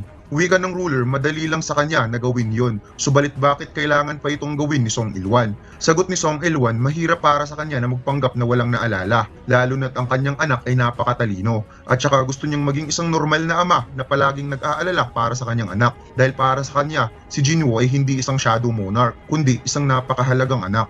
Naunawaan ng ruler ang sitwasyon ni Song Il-wan, kaya ginamit nito ang kapangyarihan upang mawala ang alaala sa previous timeline. Umalis na ang ruler sa coffee shop at umaasa itong mamumuhay si Song Il-wan na mapayapa at masaya. Pagkatapos lumipat ang eksena sa isang restaurant na mayroong kumakain at nag-iinuman. Ipinakita si Jinwoo na nawalan ng ganang kumain dahil nagkaroon ito ng nervyos. Hindi niya alam na mayroon palang welcome party sa mga baguhan. However, napatanong siya sa kanyang sarili kung bakit siya nakaramdam ng ganito. Bilang pangalawang anak ng isang mayamang pamilya, namuhay siya na naranasan niya ang lahat. Ngunit ang frozen belly na nakalagay sa kanyang lamesa ay napaka-familiar. Sinabi ng katabi ni Jinwoo na mag-relax lamang ito. Baka akalain ng iba na ginawa siyang hostage. Pwede naman daw siyang tratuhin ni Jinwoo bilang isang kaibigan. Subalit dapat daw mag-iingat itong si Jinwoo sa harap ng ibang seniors. Just in case, dahil mayroon silang nakakatakot na seniors sa kanilang department. Hindi daw mabait ang senior na ito. Palagi daw nitong tinatakot ang mga baguhan. Subalit ang taong ito ay napaka-charismatic na parang gugustuhin mong matakot kapag makakatabi mo ito. Kaya naisip ni Jinho na parang ang kanyang ama ata ang tinutukoy. Wika ng kanyang kasama na kung kilala ba ni Jinho ang isang famous runner na kilala bilang the idol of track and field na si Cha Yun-yong. Sagot ni Jinho, "You mean Cha Hai-en?" Wika ng kanyang kasama, "Tama ka, si Cha Hai-en ang tinutukoy ko. Ito dong si Cha Hai-en ay girlfriend ng kanilang senior." Pumasok si Jinwoo sa restaurant kaya nag-say hello ang mga baguhan sa kanya at tinawag siyang si Mr. Songwoo. Umupo si Jinwoo sa harap ni Jinho since dalawa lang sila sa isang table. Kaya nanginig si Jinho sa takot habang ang isang estudyante ay umalis sa table at iniwan si Jinho. Nagulat si Jinho sa kanyang senior dahil binigyan siya ng tagay. Kaya naisip niyang ito ang unang pagkakataon na makakainom siya ng soju na nasa baso. Kaya kaagad kinuha ni Jinho ang baso upang inumin dahil natatakot siya sa kanyang senior. Napansin ni Jinho na parang may mali sa kanyang ininom. Hindi pala soju ang binigay sa kanya kundi isang apple cider juice. Wika ni Jinwoo, "Bakit naman kita bibigyan ng alcohol? Hindi mo nga alam kung paano hawakan ng baso kapag umiinom ng alak. Kaya apple cider na lamang ang kanilang iinumin." At sinabi niyang malulungkot daw siya kapag tatawagin siyang senior ni Jinho. Kaya simula ngayon, ang itatawag nito sa kanya ay si Mr. Songwoo. Nagulat si Jinho kung bakit nakakaramdam siya ng isang natural na pag-uusap at nagtataka siya kung bakit nakikilala siya nito, hindi pa naman niya sinasabi ang kanyang pangalan. Sa sumunod na araw, tumawag si Jinho kay Jinwoo at tinanong kung bakit hindi ito pumunta sa kanilang department room. Wika ni Jinwoo, mayroon daw siyang pupuntahan sa araw na ito. Isang napaka-importanting bagay na kailangan muna niyang alagaan. Kaya kung maaari, tulungan siyang mag-sign up ng attendance for afternoon lessons. Wika ni Jinwoo, hindi daw niya matutulungan sa pag-sign up ng attendance dahil napaka-famous daw ni Jinwoo sa lahat ng mga professors. Kaya sa ang bandang mundo daw nagpunta itong si Jinwoo. Sagot ng ating bida na nasa University Hospital daw siya ngayon. Kaya aasahan niyang si Jinwoo ang mag-sign up ng kanyang attendance. Napawat si Jinwoo dahil wala naman daw kinalaman ng hospital sa kanilang studies, ngunit tinorn off ni Jinwoo ang cellphone. May isang babaeng nakasalubong si Jinwoo and I guess ito ay si Lee Joo-hee, ang babaeng unang nakilala ni Jinwoo sa past bago si Cha Hai-en. Nag-aalala si Miss Joo-hee sa kanyang pananalita dahil kahit nakapasa siya sa entrance exam ng University of Seoul, ang kanyang Busan dialect ay napakatigas at hanggang ngayon nahihirapan pa rin siyang magsalita ng Seoul dialect. Nang nakasalubong niya si Jinwoo, bigla niya itong tinanong ng napaka-casual kung nagkakilala na ba sila noon. Pangiting sinagot ng ating bida, hindi pa. Biglang nastagnan si Miss Joo-hee at umihip ang hangin kaya inayos niya ang kanyang buhok, subalit napansin niyang bakit bigla siyang nagtanong sa isang taong hindi naman niya kilala. Nagmadaling umalis si Miss Joo-hee dahil baka iisipin daw nito na nagpapakyut siya. Lumipat ang eksena sa hospital. Sa isang private room, mayroon itong mga bodyguards na nakabantay sa labas ng pintuan. Pumasok ang doktor at biglang humingi ng tulong ang kanyang pasyente. And I guess ang pasyenteng ito ay si Chairman Gogan-hee. Napansin ng doktor ang isang bote na nasa lamesa ng chairman at ito nga ay ang Holy Water of Life. At sa tingin ko mga lods, ito yung dahilan kung bakit may pupuntahan si Jinwoo sa hospital. Wika ni Gogan-hee, isa dong binatilyong bata ang nagbigay sa kanya nito at sobrang nakakatawa daw dahil ang mga security ay napakahigpit na nagbabantay sa kwartong ito, ngunit nagawa daw nitong iwanan ng bote na hindi man lang nalalaman ng mga security. Subalit ang hindi ka panipaniwala sa sinabi ng binatilyo sa kanya na sa ibang timeline daw ay nakikipaglaban siya sa isang monster kasama ang binatilyo. Kaya ngayon ibinigay sa kanya ang bote na ito upang magpasalamat sa panahon na iyon. Pagkatapos ang binatilyo ay bigla na lamang nawala na parang isang ilusyon. Base daw sa sinabi ng binatilyo, kapag iinumin niya ang laman ng bote, ang kanyang katawan ay babalik sa dati at ang lahat ng kanyang sakit ay mawawala. Tugon ng doktor sa chairman na hindi naman siguro naniniwala ang chairman sa binatilyo. Wika ng chairman, pagod na daw siya sa sakit na ito, kaya wala siyang pake kung totoo man o hindi ang sinasabi ng binatilyo. Kinuha ng chairman ang Holy Water of Life at tinanong niya ang doktor kung hindi niya iinumin ng laman ng bote, gaano siya katagal mananatili sa hospital. Subalit hindi nakasagot ang doktor sa katanungan ng chairman. Wika ng chairman, kapag iinumin niya ito at mayroong mangyayari sa kanyang masama, kung maaari sana pakilagay daw sa kanyang lapida na si Chairman Gogan-hee ay nakipaglaban sa kanyang sakit hanggang sa huli nitong hininga. Binuksan ni Gogan-hee ang takip ng bote at ininom niya ang Holy Water of Life at pagkatapos humiga muna siya upang magpahinga, kaya umalis na lamang ang doktor. Sa pagtulog ng chairman, bigla niyang naramdaman ang gaan sa pakiramdam at ang sigla ng sikat ng araw ay kanyang dinadama. Pagkatapos lumipat ang eksena sa loob ng dimensional crack. Ipinakita si si Antares, ang unang monarch na isinilang sa kadiliman, ang pinakamalakas na monarch, ang nag-iisang king na namumuno sa mga dragon, at ang kumakatawan sa takot at pagwasak. Lahat ng nilalang sa mundo ay natatakot sa kanya. Binibigyan siya ng respeto dahil siya ay kilala bilang The Dragon Emperor. Subalit sa mga normal na araw, siya ay nagtatago sa loob ng dimensional crack kasama ang millions of soldier upang maghanda para atakihin ang Earth. Subalit isang araw sa kanyang pagising, nasa loob na siya sa isang human body. Nakita niya sa salamin ang isang mahinang katawan, kaya napangiti na lamang siya dahil ang pangalan ng taong napasukan niya ay si Song Jinwoo, isang Iraq hunter na nakatira sa South Korea. At dahil napakahina nito, marami itong sugat sa buong katawan, ngunit hindi pa rin daw ito sumusuko sa pagiging hunter dahil sa ina nito na may sakit na eternal slumber. Napabugtong hininga ang Monarch of Destruction dahil madali lang naman gamutin ang sakit na ito gamit ang kanyang kapangyarihan. Napansin niya na nagring ang kanyang cellphone, kaya sinagot niya ito. May tumawag sa kanya na babae at hinahanap si Song Jinwoo dahil malapit nang magsimula ang kanilang raid, kaya posibleng malilate na naman itong si Song Jinwoo dahil hanggang ngayon hindi pa daw niya ito nakikita sa paligid. Nalaman ng Monarch of Distraction na ang kahulugan ng late ay isang act na hindi pagdating sa tamang oras, kaya biglang uminit ang kanyang ulo dahil siya daw ay reincarnated ng isang makapangyarihang nilalang at inaddress daw nito sa kanya ang isang action na nagsisimbolo bilang incompetence na nilalang, at yan daw ang mga bagay na hindi daw mangyayari sa isang makapangyarihan na kagaya niya. Tinanong niya ito kung nasa ang lugar ang babae. Sagot ng babae na nasa harap sila ng gate. Ginamit ni Antares ang kanyang kapangyarihan sa pamamagitan ng pagpapalawak nito upang mahanap kung nasa ang posisyon ang babae.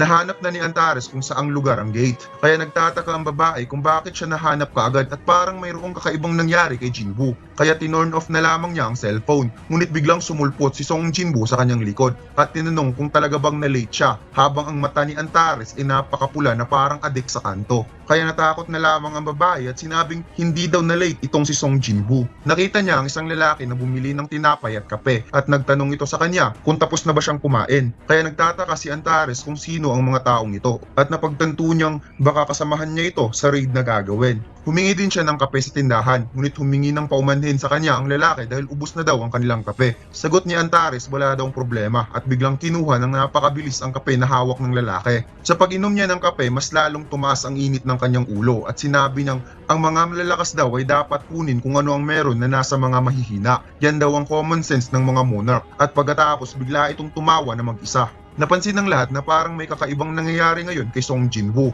Ang mga mata daw nito ay nakakatakot. Biglang natahimik si Antares dahil may isang babaeng tumawag sa kanya at nag-aalala kung na-injured na naman ba itong si Song Jinwoo. Habang nag-aalala si Miss Juhe para kay Jinwoo, iniisip ni Antares kung bakit napakaingay ng mga tao.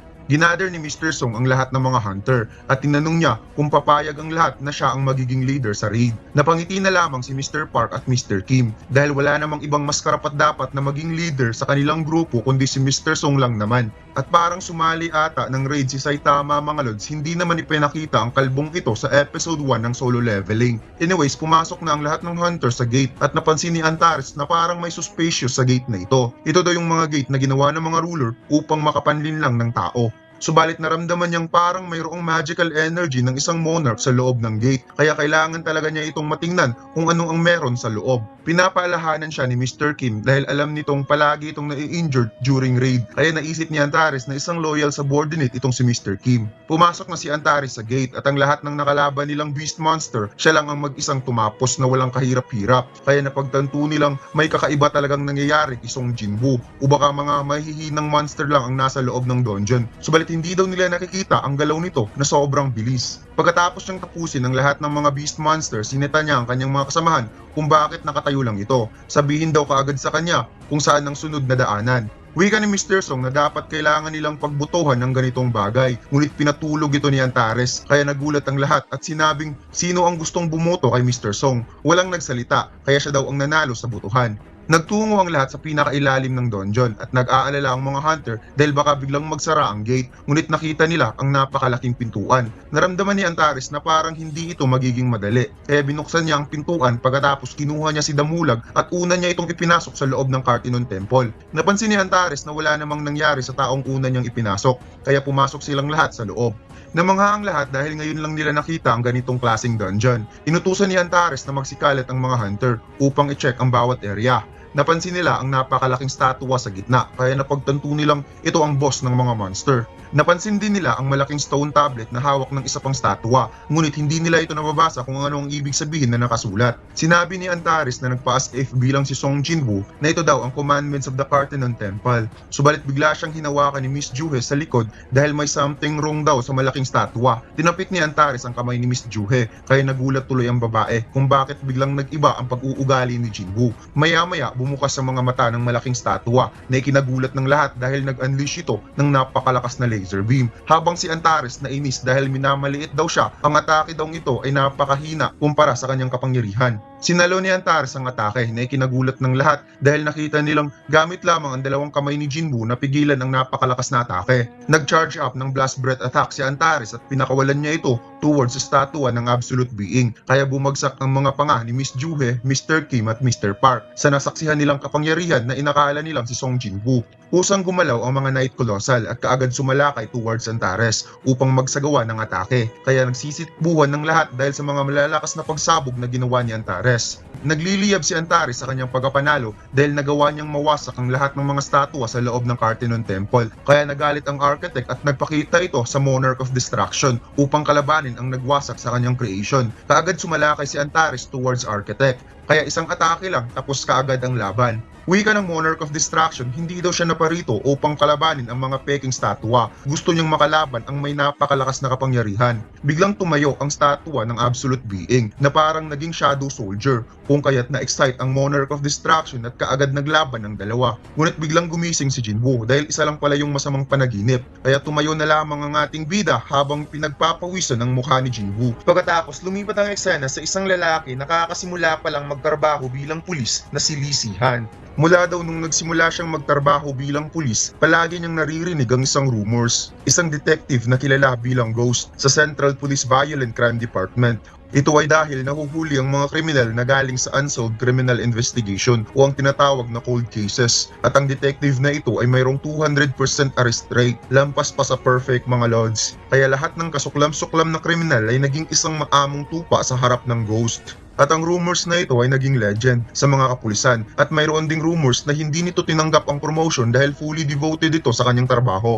May isang lumapit na kasamahang pulis at binigyan siya ng kape. Wika ni Lee Si-han, nilipat daw siya ng chief department at ang makakasama daw niya sa trabaho ay si Mr. Song. Ngunit nalaman niyang si Mr. Song ay ang ghost detective. Kaya't dito'y napaubo siya at tumalsik sa kanyang mukha ang kape na ininom niya at sinabi ng isang pulis na ang kape na ibinigay niya ay hindi para sa isang baguhan, kundi para kay Mr. Song. And speaking of the devil, si Mr. Song na tinaguri ang Central Police Ghost ay dumating na at hinanap kung nasaan ang kanyang newbie dahil tuturuan daw niya ito. Napangiti ang baguhan dahil hindi daw galit si Jinwoo na ininom niya ang kape nito at tinanong kung anong gagawin nila sa araw na ito. Wika ni Jinwoo sa isang baguhan, bakit daw ito gustong maging pulis? Sagot ni Lee Si-han, gusto daw niyang hulihin ng mga bad guys. Kaya tugon ng ating bida, yan daw ang gagawin nila sa araw na ito. Lumipas ang ilang araw, hindi kinaya ng baguhan ang mga trabaho dahil buong araw sila nanghuhuli ng mga kriminal, kaya palagi na lamang itong natutulog during duty hours. Naisip ni Jinwoo na magaling manghuli ng kriminal ang baguhan, kaya worth it daw ang mga itinuro niya. Tugon naman ni Igris na siya na lamang ang gagawa sa mga mental task na gawain ng kanyang king.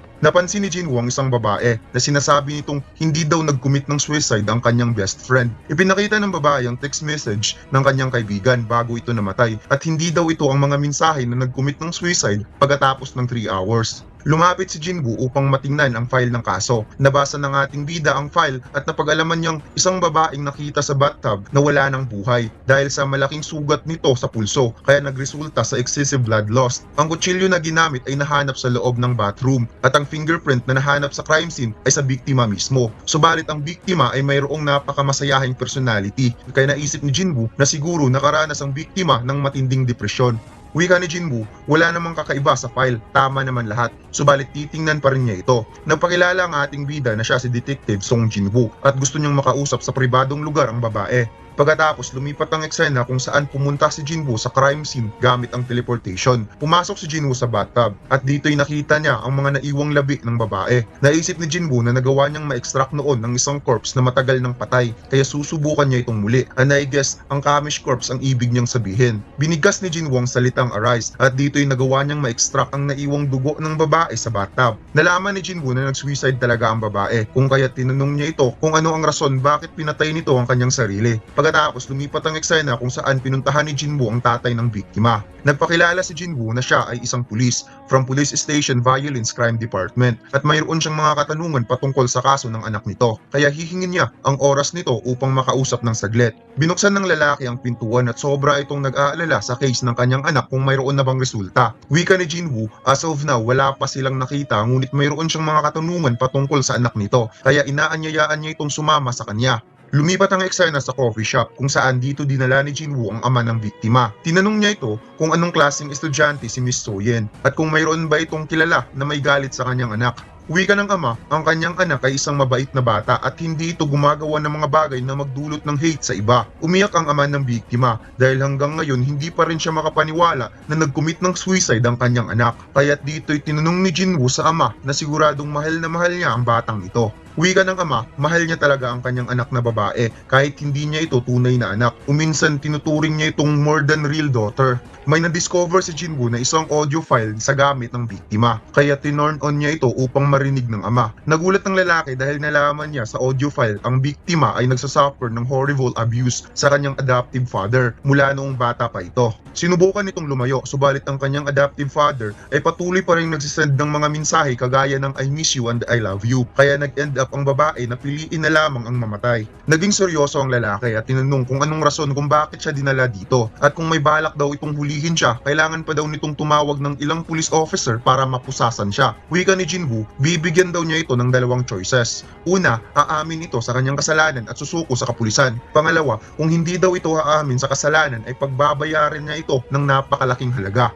Sagot ng lalaki kung magkano ang kanyang babayaran. Nanlisik ang mga mata ni Jinwoo at sinabing ang lugar daw na ito ay hindi ang mundo kung saan siya orihinal nakatira. Nasa ibang mundo sila ngayon. Ito daw ang lupain kung saan hindi makakaapak ang hindi niya bibigyan ng permiso. Ito daw ang teritoryo ng eternal rest, ang lugar kung saan ang kaharap niya ngayon ay dito na magpapahinga habang buhay. Hindi makapaniwala ang lalaki na ang paligid kanina na punong-puno ng ilaw at liwanag bigla na lamang nagdilim. Natakot ang lalaki at nagtanong kung sino ang kaharap niya. Isa lang daw itong ilusyon o panaginip. Kaya't dito'y hindi napigilan ng lalaki ang kanyang sarili na tumakbo upang tumakas. Tinapos ni Jinwoo ang lalaki gamit ang Shadow Soldier at lubos nagpapasalamat ang babae sa kanyang king. Tinanong ni Jinwoo ang babae kung mayroon pa itong kailangan at gustong kahilingan sa huling pagkakataon. Ibinigay ni Jinwoo ang gift ng babae para sa matalik nitong kaibigan. Nakita nito ang isang basong gift na may nakalagay Happy Birthday, kaya napaiyak na lamang ang babae. Sinabi ni Jinwoo habang paalis na ito kung hindi daw sana naka-receive ng message ang biktima galing sa adoptive father, masaya sana ang dalawa na magdidiwang ng birth. Pagkatapos lumipat ang eksena sa restaurant at dito'y sinabi ni Jinwoo na gusto niyang mag-propose ng kasal kay Jin-ah. Kaya nagulat si Jinwoo sa pinagsasabi ng kanyang kaibigan dahil seryoso daw ito ngayon at ipinakita pa ang kanyang engagement ring kung magugustuhan kaya ni Jin-ah ang ring na binili niya. Wika ni Jinwoo, wala siyang alam sa mga bagay patungkol dyan. Tugon ni Jinwoo, ayos lang naman dahil nakahanda siya sa anumang bagay na ibibigay niyang gift para kay Jin-ah. Dagdag pa nito na nagtayo daw siya ng building gamit ang lupa ng kanyang kumpanya. At kapag makatapos na si Jin-ah ng kanyang medical school, gagawan daw niya ito ng sariling hospital. At dito'y naisip ni Jinwoo kung ang building ba na ito ay nagkakahalaga ng 30 billion won.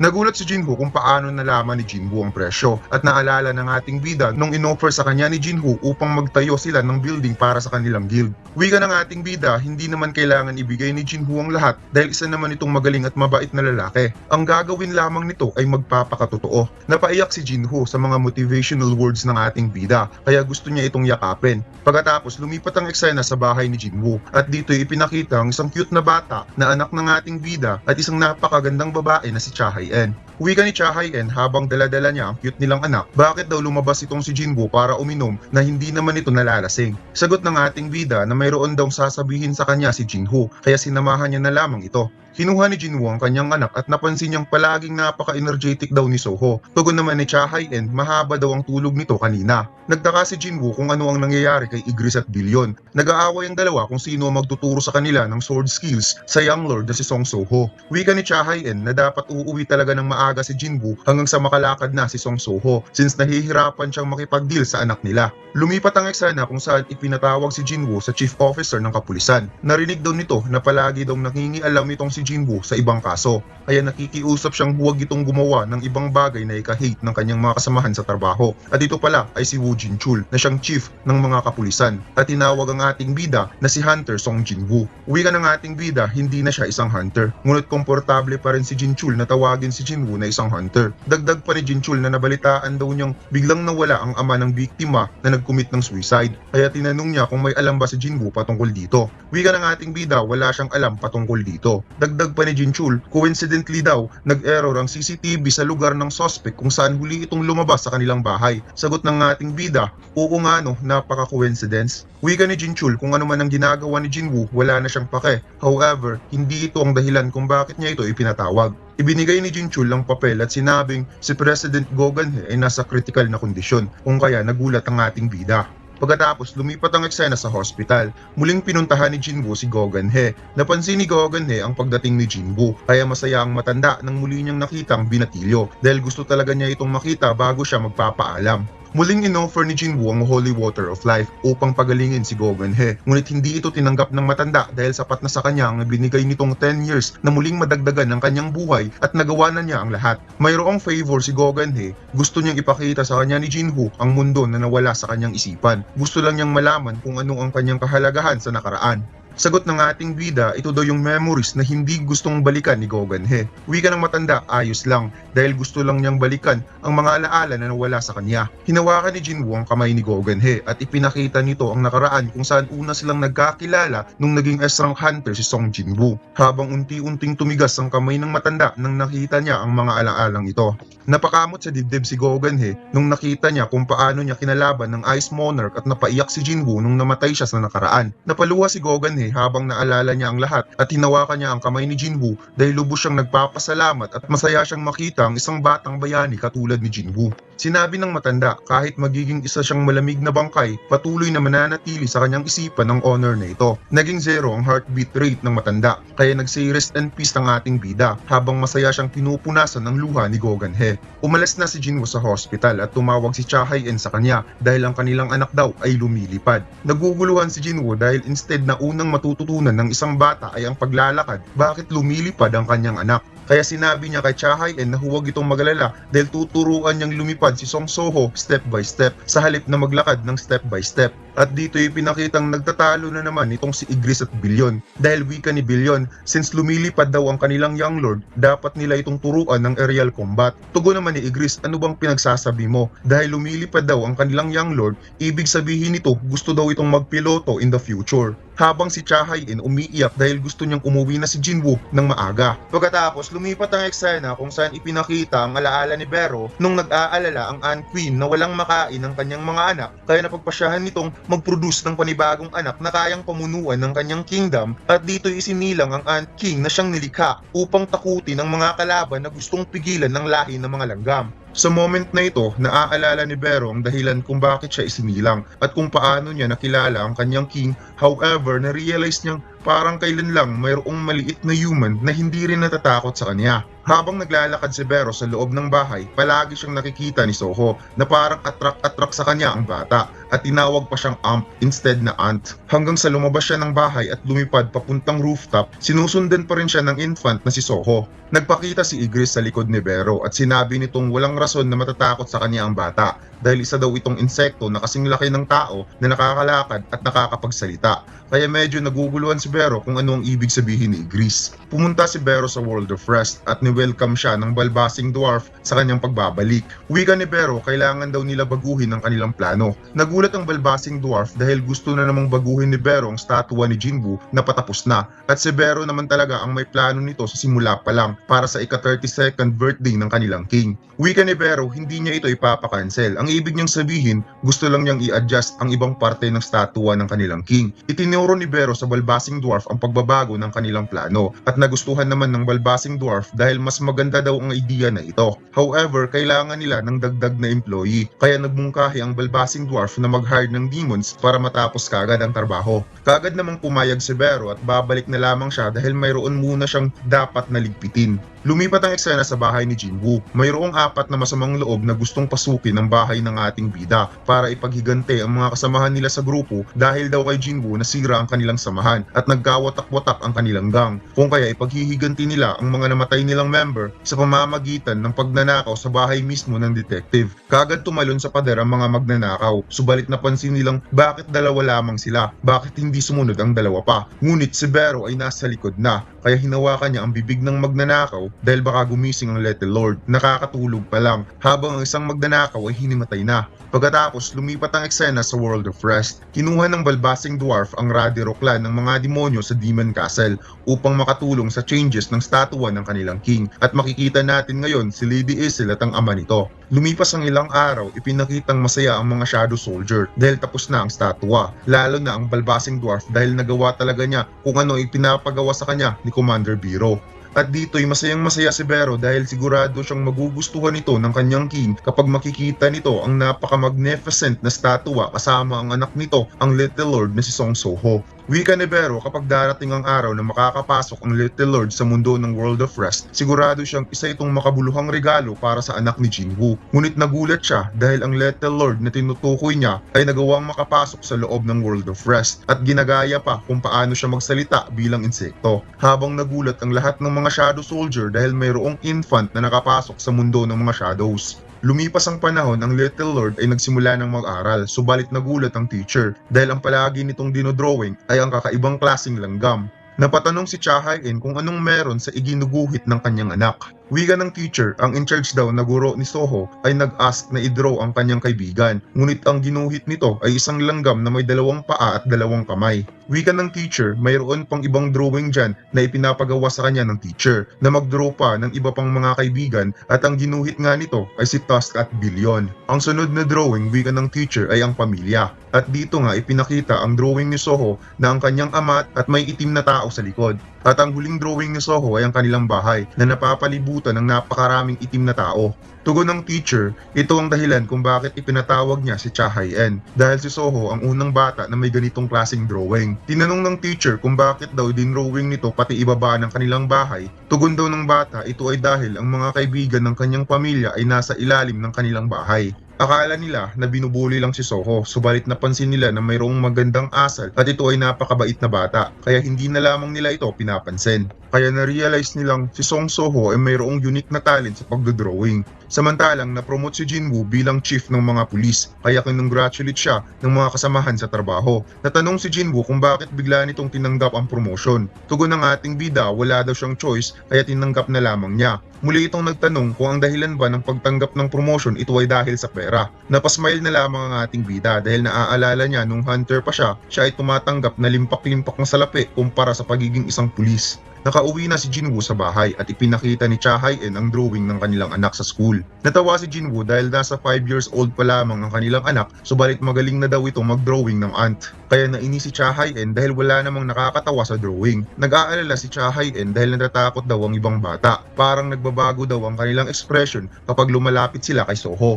Naisip ni Jinwoo, ito ay dahil ang mga batang lumalapit sa kanyang anak ay nakakaramdam ng monarch power. Kaya na-realize ni Jinwoo na kapag ang kapangyarihan ng Shadow Monarch ay patuloy na lumalaki sa loob ng katawan ng kanyang anak ay napaka-imposible na makakaranas sila ng isang normal na buhay. Habang tinitingnan ni Jinwoo ang kanilang marriage photo na dinidikitan ni Soho ng mga image kung saan nakikipaglaro siya sa mga Shadow Soldier, nakapagdesisyon si Jinwoo na burahin ang alaala ng kanyang anak patungkol sa mga Shadow Soldier at ang sarili nitong kapangyarihan upang mamuhay ng normal ang kanyang anak at ibabalik na lamang niya ito sa tamang edad. Ipinakita ni Jinwoo ang drawing ni Soho kay Bero at dito'y nalungkot si Bero at humingi siya ng pahintulot kay Jinwoo na magpapaalam muna siya sa kanyang Little Lord bago sila umalis. Umiyak si Vero habang nag-say goodbye kay Soho at si Soho naman binabanggit ang salitang Commander Ant habang ito ay tulog. Hinawakan ni Jinwoo ang forehead ng kanyang anak upang burahin ang alaala nito patungkol sa mga shadows at isa naman itong matinding sacrifices na ginawa ni Jinwoo para sa kanyang pamilya. To think sobrang dami ng sacrifices na ginawa ng ating bida para lang sa ikabubuti ng lahat. Lumipas ang ilang taon, ipinakitang si Song Soho ay isa ng high school student. Bagong classroom, bagong classmate at syempre hindi mawawala ang mga tigasin sa klase. Nagkakilalahan ang mga tigasin ulo na nanggaling sa ibang middle school at nagpakilala si Jo Song Ho na tigasin galing rin sa middle school. Masaya ang mga ito dahil sila ay nagkasama-sama. Subalit wika ng nakapula ang buhok, may isang lalaki daw ang pinoproblema nila. Napansin ni Soho na parang pinag-uusapan siya kaya kalmado niyang tinititigan ng apat. Nainis ang nakapulang buhok dahil mayroon daw estudyanteng bastos na tumititig sa kanya. Pinakalma ni Jo Song Ho ang kanyang bagong kaibigan dahil ang lalaking tinutukoy daw nito same sila ng middle school at mas mabuti daw iwasan nila ang lalaking yun. Subalit nagalit pa ito at sinabihan siyang, gusto mo bang mamatay? Binugbog si Jo Song Ho sa labas ng school campus dahil alam nilang pinaglalaroan daw lang sila nito. Subalit curious siya na malaman kung sino ang lalaki kanina. Wika ni Jo Song Ho na ang lalaki kanina ay ang pinakamalakas sa middle school. Ito daw ang taong hindi mo kayang hawakan. Kung kaya mas lalong nainis ang estudyanteng tigasin at sinampal-sampal siya nito dahil never itong maniniwala na may taong ganun. Biglang dumating si Song Soho at sinabi nitong, Jo Song Ho, matuto ka namang mag-self-defense. Kaya nagulat ang tigasang estudyante at napasabing anong sinasabi mong self-defense. Subalit ang kanyang kasama ay tinamaan na ng matinding sipa sa sikmura. And in just one hit, ito ay tumalsik. At ang second hit naman, yung isa na sumapul sa mukha ang matinding sipa ni Soho. Sumubok na sumuntok ang tigasang estudyante, ngunit sinipa lamang ang kamao nito at nag-finishing ng final kick. Wala pang isang minuto, tulog kaagad ang tatlong estudyante. Wika ni Soho, since naging ganito ang pangyayari, ipapaubayan na lamang niya kay Song Ho ang tatlo. Kinabukasan, nalaman ng mga estudyante na binugbog ni Jo Song Ho ang tatlong tigasing estudyante. Nabagot si Soho sa kanyang buhay bilang high school student at naramdaman niyang gusto niya ang ibang bagay na makapagbibigay excitement sa kanya. Kaya nakapag-decide siyang pumunta na lamang sa internet cafe since nababagot siya. Napansin ni Soho na hindi niya mabubuksan ang pintuan. Tumingin siya sa bintana at nakita niya ang lahat ng mga tao ay hindi gumagalaw na parang huminto ang oras. Biglang lumitaw ang gate sa loob ng classroom kaya nagulat siya kung anong klaseng bagay ang nakita niya. Naalala ni Soho na palaging sinasabi ng kanyang ina na susundan niya ang kanyang ama kaya nakapag-decide siya na pumasok na lamang sa gate. Sa pagpasok ni Soho sa loob ng gate, nakita niya ang malaking hallway. Subalit ang gate ay biglang nawala kaya wala siyang choice kundi mag-move forward kaya kinuha na lamang niya ang torch. Nagulat si Soho sa kanyang nasaksihan dahil nakita niya ang napakadaming iba't ibang klaseng weapon na nakasabit sa gilid ng hallway. Habang naglalakad si Soho, nakita niya ang mga stats ng weapon, kagaya kung paano nagsimula si Jinwoo noon. Kaya napagtanto niyang gusto lang naman niyang pumunta sa internet cafe para maglaro ng games. Subalit ngayon parang nasa loob na siya ng game dahil sinasabi daw nito na papipiliin siya kung anong klaseng weapon ang kanyang gagamitin. At dito'y nakita niya ang dagger ni Jinwoo, ang Night Killer Dagger. At wika pa niyang wala daw sinumang gagamit sa napakahinang weapon na ito. Nakaka-excite daw makita ang iba't ibang klaseng weapon kaya parang gusto niyang maglaro. At dito'y pinakita ang napiling weapon ni Soho, ang attack type gunlet, level 1 E-rank. As of now, si Soho ay nasa level 1. Wala pa siyang classification subalit mayroon siyang title as a monarch. Matapos piliin ni Soho ang gunlet weapon, napansin niya na may kakaiba sa mga Night Soldier na nakatayo sa gilid ng hallway. Habang naglalakad ang ating bida, biglang umilaw ang mata ng isa sa mga Night Soldier at inatake si Soho sa likod. Buti na lang kaagad niyang napansin na gawa niyang makapag-cover gamit ang gunlet weapon. Na-amaze si Soho na may kasamang gulat dahil hindi man lang nakapag-penetrate ang espada ng Night Soldier at nagkaroon pa ito ng impact pabalik sa kalaban. Kaya sinuntok niya ang Night Soldier hanggang sa nagkadurog-durog ito kaya ito ang unang pagkakataon na nakatanggap siya ng level up.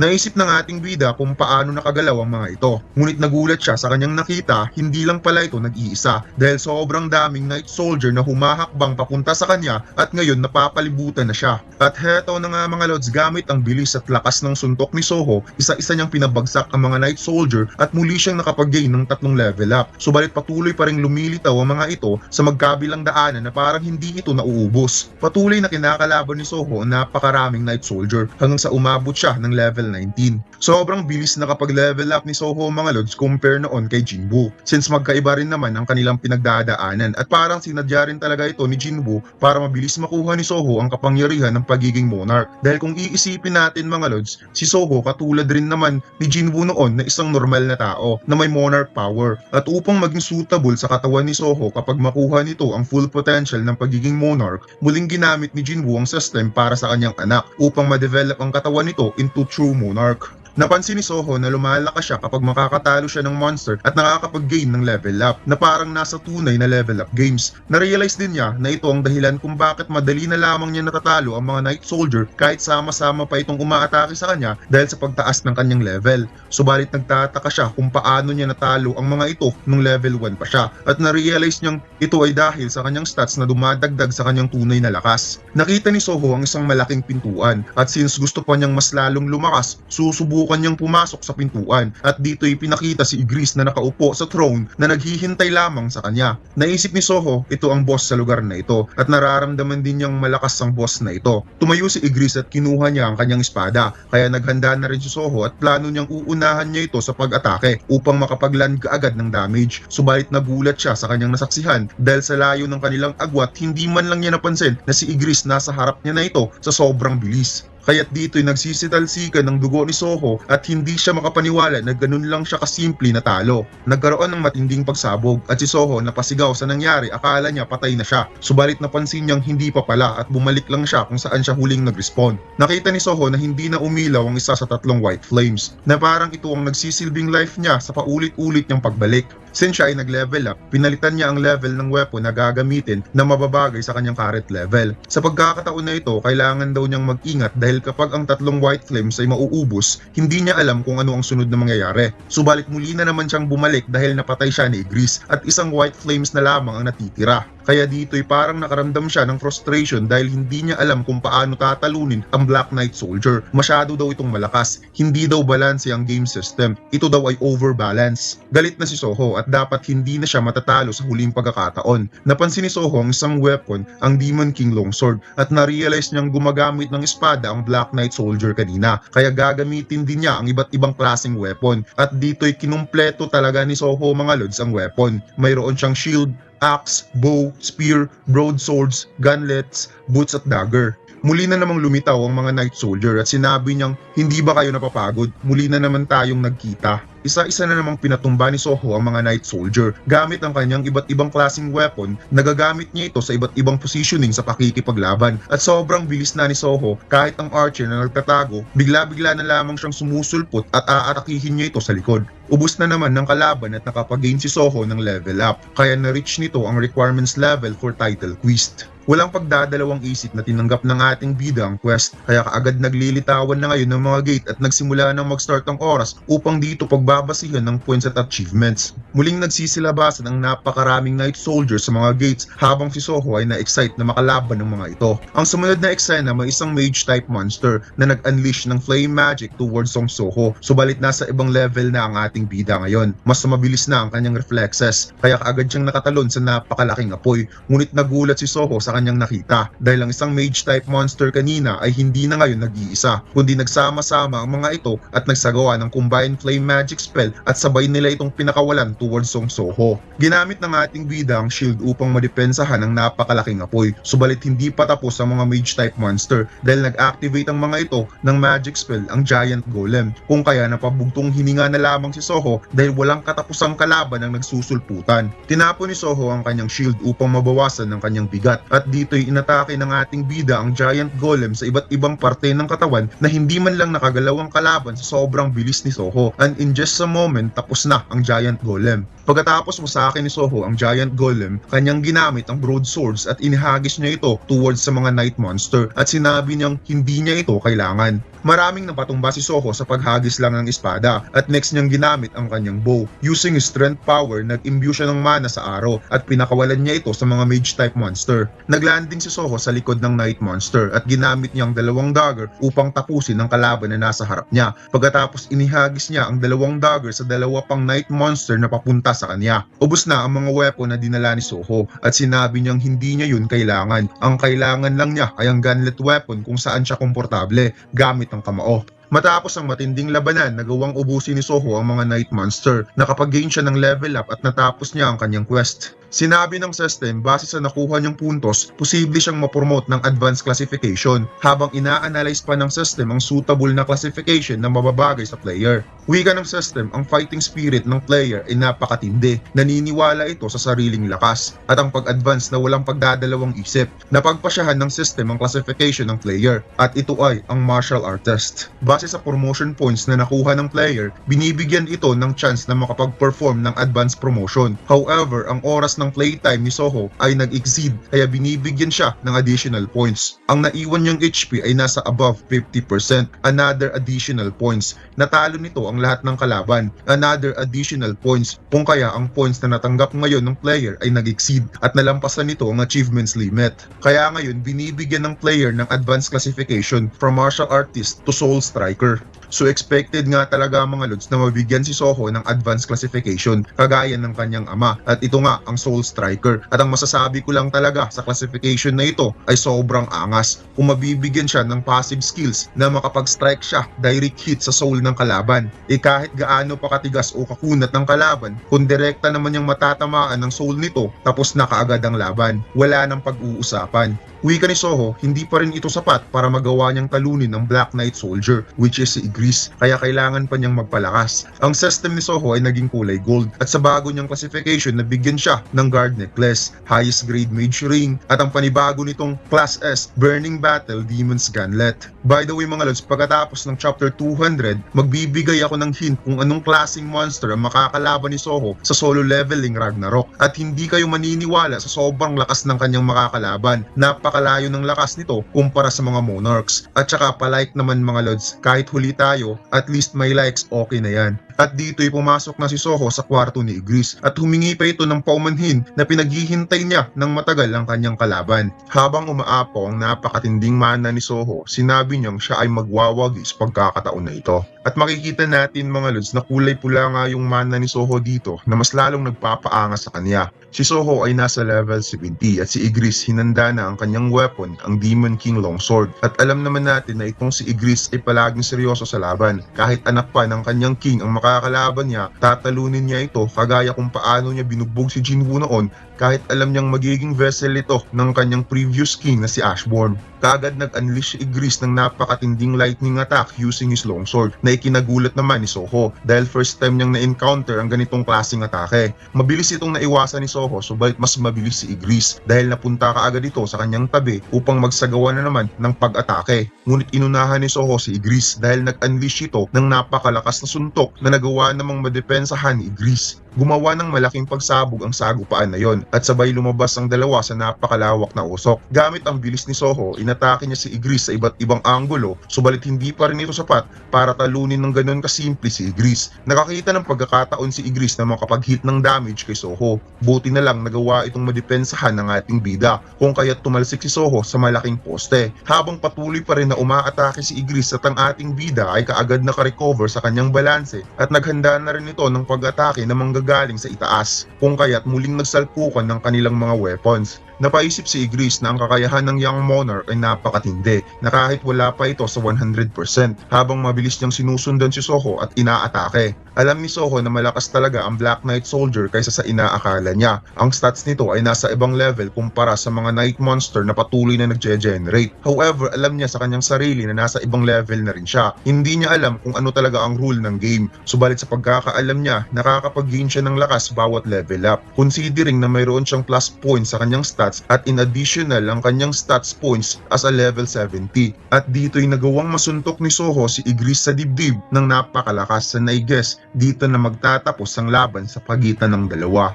Pagkatapos matamaan ni Soho si Igris ng napakatinding suntok, dumikit ito sa pader at kaagad namang ginrab ni Soho ang pagkakataon na ito kaya inatake niya si Igris habang hindi pa ito nakapag-recover. Nag-unleash ang ating bida ng napakaraming suntok at hindi niya ito tinigilan hanggang sa nawasak ang pader kaya tumagos si Igris. Ngunit si Soho patuloy pa rin sa ginagawa niyang pagsuntok hanggang sa dumikit na naman si Igris sa kabilang pader. Nagkaroon ng matinding damage ang armor ni Igris at na-realize niyang sobrang taas ng potensyal ni Soho na maging pinakamalakas. Ang innate mana at talent na meron si Soho ay nanggagaling mismo sa katawan na may kombinasyon sa pagiging monarch, divine existence at pagiging S-rank awakening. At kung iisipin, nagawang maipalabas ng young monarch ang kapangyarihan kahit hindi pa niya kayang makontrol ng maayos. Kaya't dito'y sinabi ni Ygritte, ako ay talo na, young monarch, habang si Soho naghanda sa kanyang final blow upang tapusin si Ygritte. Kung kaya't nagawang mabasag ng ating bida ang espada at si Ygritte ay tuluyan ng na-destroy at nag-turn into shadow. Sumigaw si Soho dahil sa kanyang pagkapanalo at nag-level up siya ng 6 na beses. Napansin niya na mayroong gate na biglang lumitaw,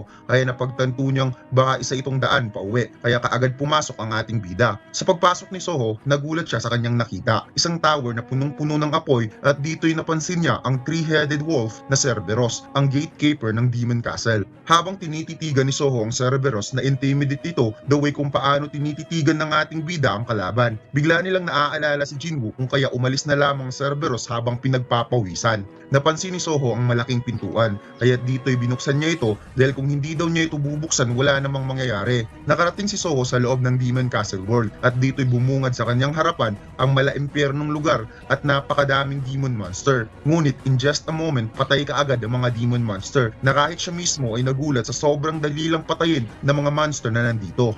Umabot siya sa 10th floor at isang suntok lang tapos na kaagad ang kalaban. Sa pagtungtong niya sa 20th floor, 2 kamao lang ang kanyang ginamit ngunit ganun pa rin, easy lang sa kanya ang lahat. Sa pagdating niya sa 30th floor, binilisan niya ng kaunti ngunit ganun pa rin, tag-iisang suntok lang ang kalaban. Hanggang sa umabot si Soho sa 50th floor kung saan nakalaban niya ang Vulcan Ruler. Nagtataka ang ating bida bakit sobrang hina daw ng kanyang mga nakakalaban. Ang boss daw na nakalaban niya namatay kaagad in just a few hits. Kaya napatanong siya sa kanyang sarili kung sumobra ata ang kanyang pag-level up pagkatapos niyang patayin ang Black Knight Soldier. Nakarating na si Soho sa 75th floor at dito'y nakalaban niya ang Metos ngunit hindi pa rin siya nahirapan. Naisip ng nasa floor 100 kahit napakalawak ng mapa bawat floor, kahit siya hindi niya ito matakbo ng isang oras. Kaya napatanong siya sa kanyang sarili kung paano ito nagawang maklear kahit walang kasamang soldier. At ngayon nakarating na si Soho sa floor 100. Sa pagpasok ni Soho sa huling palapag, nag-expect siya ng malakas na kalaban, ngunit nakita niya ang isang babaeng demonyo na nakangiti sa kanyang pagdating. Kaagad niya itong sinugod upang hindi magsayang ng oras, kaya nagulat si Lady Ethel dahil ayaw naman niyang makipaglaban. Sinabi ni Lady Ethel na na-amaze siya sa mabilis na pagpunta sa huling palapag. Hindi niya inakalan na matatapos ito ng ganun kadali na walang kasamang soldier. Nagpakilala siya na siya si Lady Ethel, ang unang anak ng number 1 demon ng Demon Castle, ang Radish clan, at ni-welcome niya ito sa panghuling palapag. Hindi makapaniwala si Soho na ito na ang panghuling palapag at wala man lang siyang makakalaban. Kaya ipinaliwanag ni Lady Ethel na mayroong Demon King noon sa huling palapag. Subalit inalis ito at ipinalit ang kanilang clan. Kinongratulate ni Lady Ethel si Soho sa unang pagdating sa Demon Castle at nagawa nitong malampasan ng floor ng napakadali, kaya inaanyayaan niya itong mag-celebrate dahil naghanda ng malaking piging ang kanyang ama. Subalit may napansin si Soho na mayroon na namang lumitaw. Ipinaliwanag ni Lady Ethel na isa yung gate o pintuan na kaya kang dalhin sa ibang lugar. Kaya nakapag-decide si Soho na umalis kaagad at hindi siya dadalo sa malaking piging dahil hindi niya alam kung ano ang kinakain ng mga demonyo. At saka bata pa siya para uminom ng alak. Dadalo na lamang siya kapag matanda na siya. Walang nagawa si Lady Ethel at hinayaan na lamang niya si Soho, at dito'y bigla siyang nainis dahil ang mga monarch daw ay never bumalik pagkatapos nitong sabihin na magkita silang muli. Naalala ni Lady Ethel noong sinabi ni Jinwoo na magkita tayo muli, at umabot na lamang ng 60 years mula nung napabayaan ng Demon Castle, hindi pa rin sila muling nagkita ni Jinwoo. Sinabi ni Soho na tatandaan niya ang pangalan ni Lady Ethel at sisiguraduhin niyang magkikita silang muli, kaya napangiti na lamang ang babaeng demonyo at nag-say goodbye kay Soho. Pumasok si Soho sa gate at inaasahan niyang ito na ang exit pa uwi. Subalit parang isa na naman itong trap at dito'y bumungad na naman ang napakaraming flying ants papunta sa kanya. Kaya naisip niyang kailan matatapos ang lahat ng ito. Agad tinapos ni Soho ang mga flying ants. Ngunit mayroon na namang isang grupo ng mga flying ants kaya tumakbo na lamang ang ating bida. Nakapag-decide si Soho na tapusin niya ang mga ito since nakakapag-level up siya kapag nakakatalo siya ng mga monster. Kaya inubos ng ating bida ang lahat ng mga flying ants at umabot siya ng level 94.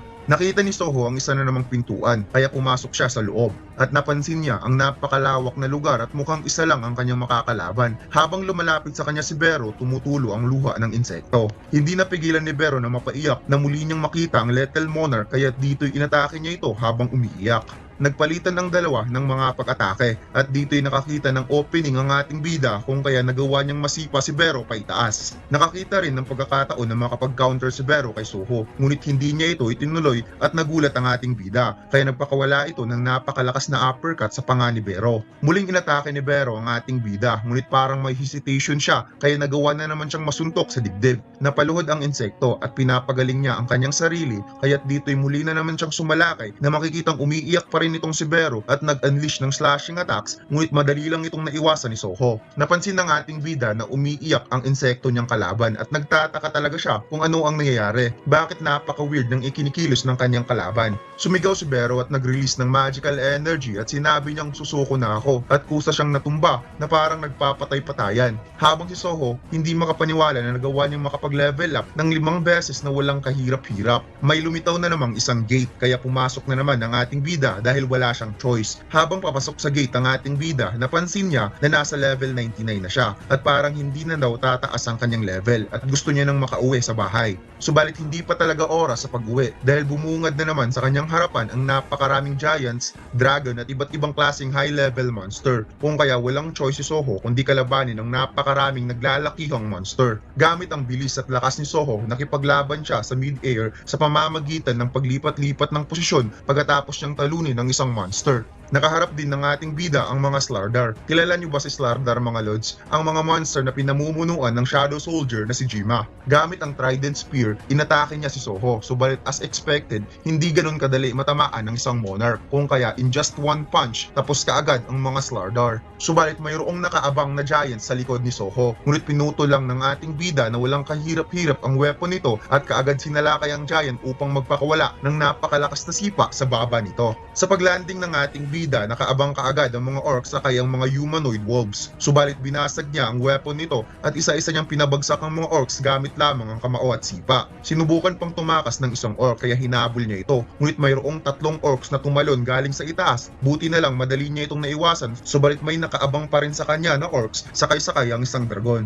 Umiwas ang ating bida sa pamamagitan ng pag-glide sa lupa at dito'y nakita niya ang napakaraming orcs sa itaas na nakaride sa likod ng dragon at dito'y sinabi niya, gusto niyo pala ng mid-air battle, pagbibigyan ko kayo. Inatake ni Soho ang isang high orc na nakasakay sa likod ng dragon. Hinawakan niya ang mukha nito at sinabing umalis ka dyan. Tumalsik ang high orc at siya na ang may control sa dragon. Kaya isa-isa niyang pinabagsak ang mga orcs sa pamamagitan ng mid-air battle gamit ang dragon. Habang lumilipad ang ating bida sa kayang dragon, napansin niyang may umilaw sa kanyang tabi at ito pala ang mata ng Titan. Grabe, sobrang tindi ng laban na ito mga lods. Pati mga Titan sumali na rin sa laban para itest ang lakas ni Soho. Sinabi ng isang Shadow Soldier na isang Titan leader, 30 years na nung sumali siya sa World of Rest at ngayon naging part siya sa game na ito. The fact na isinali ng King ang isang excellent warrior na maging part ng game, ibig sabihin ng batang ito ay mahalagang treasure ng kanilang King. Kaya possible ang batang ito ay ang kanilang Vice Lord. Biglang sumulpot si Soho sa kanyang harap at nagpakawala ito ng napakalakas na uppercut at sinabi ng ating bida, may sinasabi ka ba? Pagkatapos, isa-isang winasak ni Soho ang mga Titan na parang mga bato at ipinakita ang isang staff at mukhang pamilyar ang staff na ito.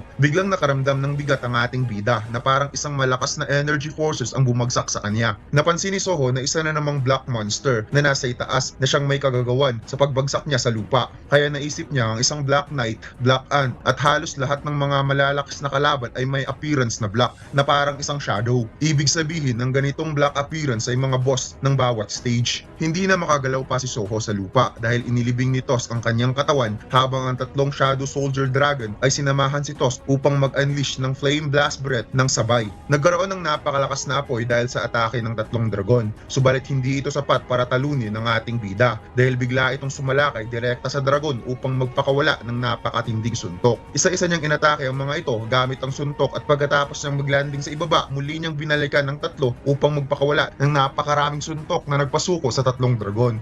Muli na namang inatake ni Soho ang High Orcs upang makuha ang dragon at masakyan niya ito. At dito'y uunahin daw niya ang pinaka nagbibigay ng problema sa kanya. Ito nga ay ang Black High Orc Mage, which is si Tosk.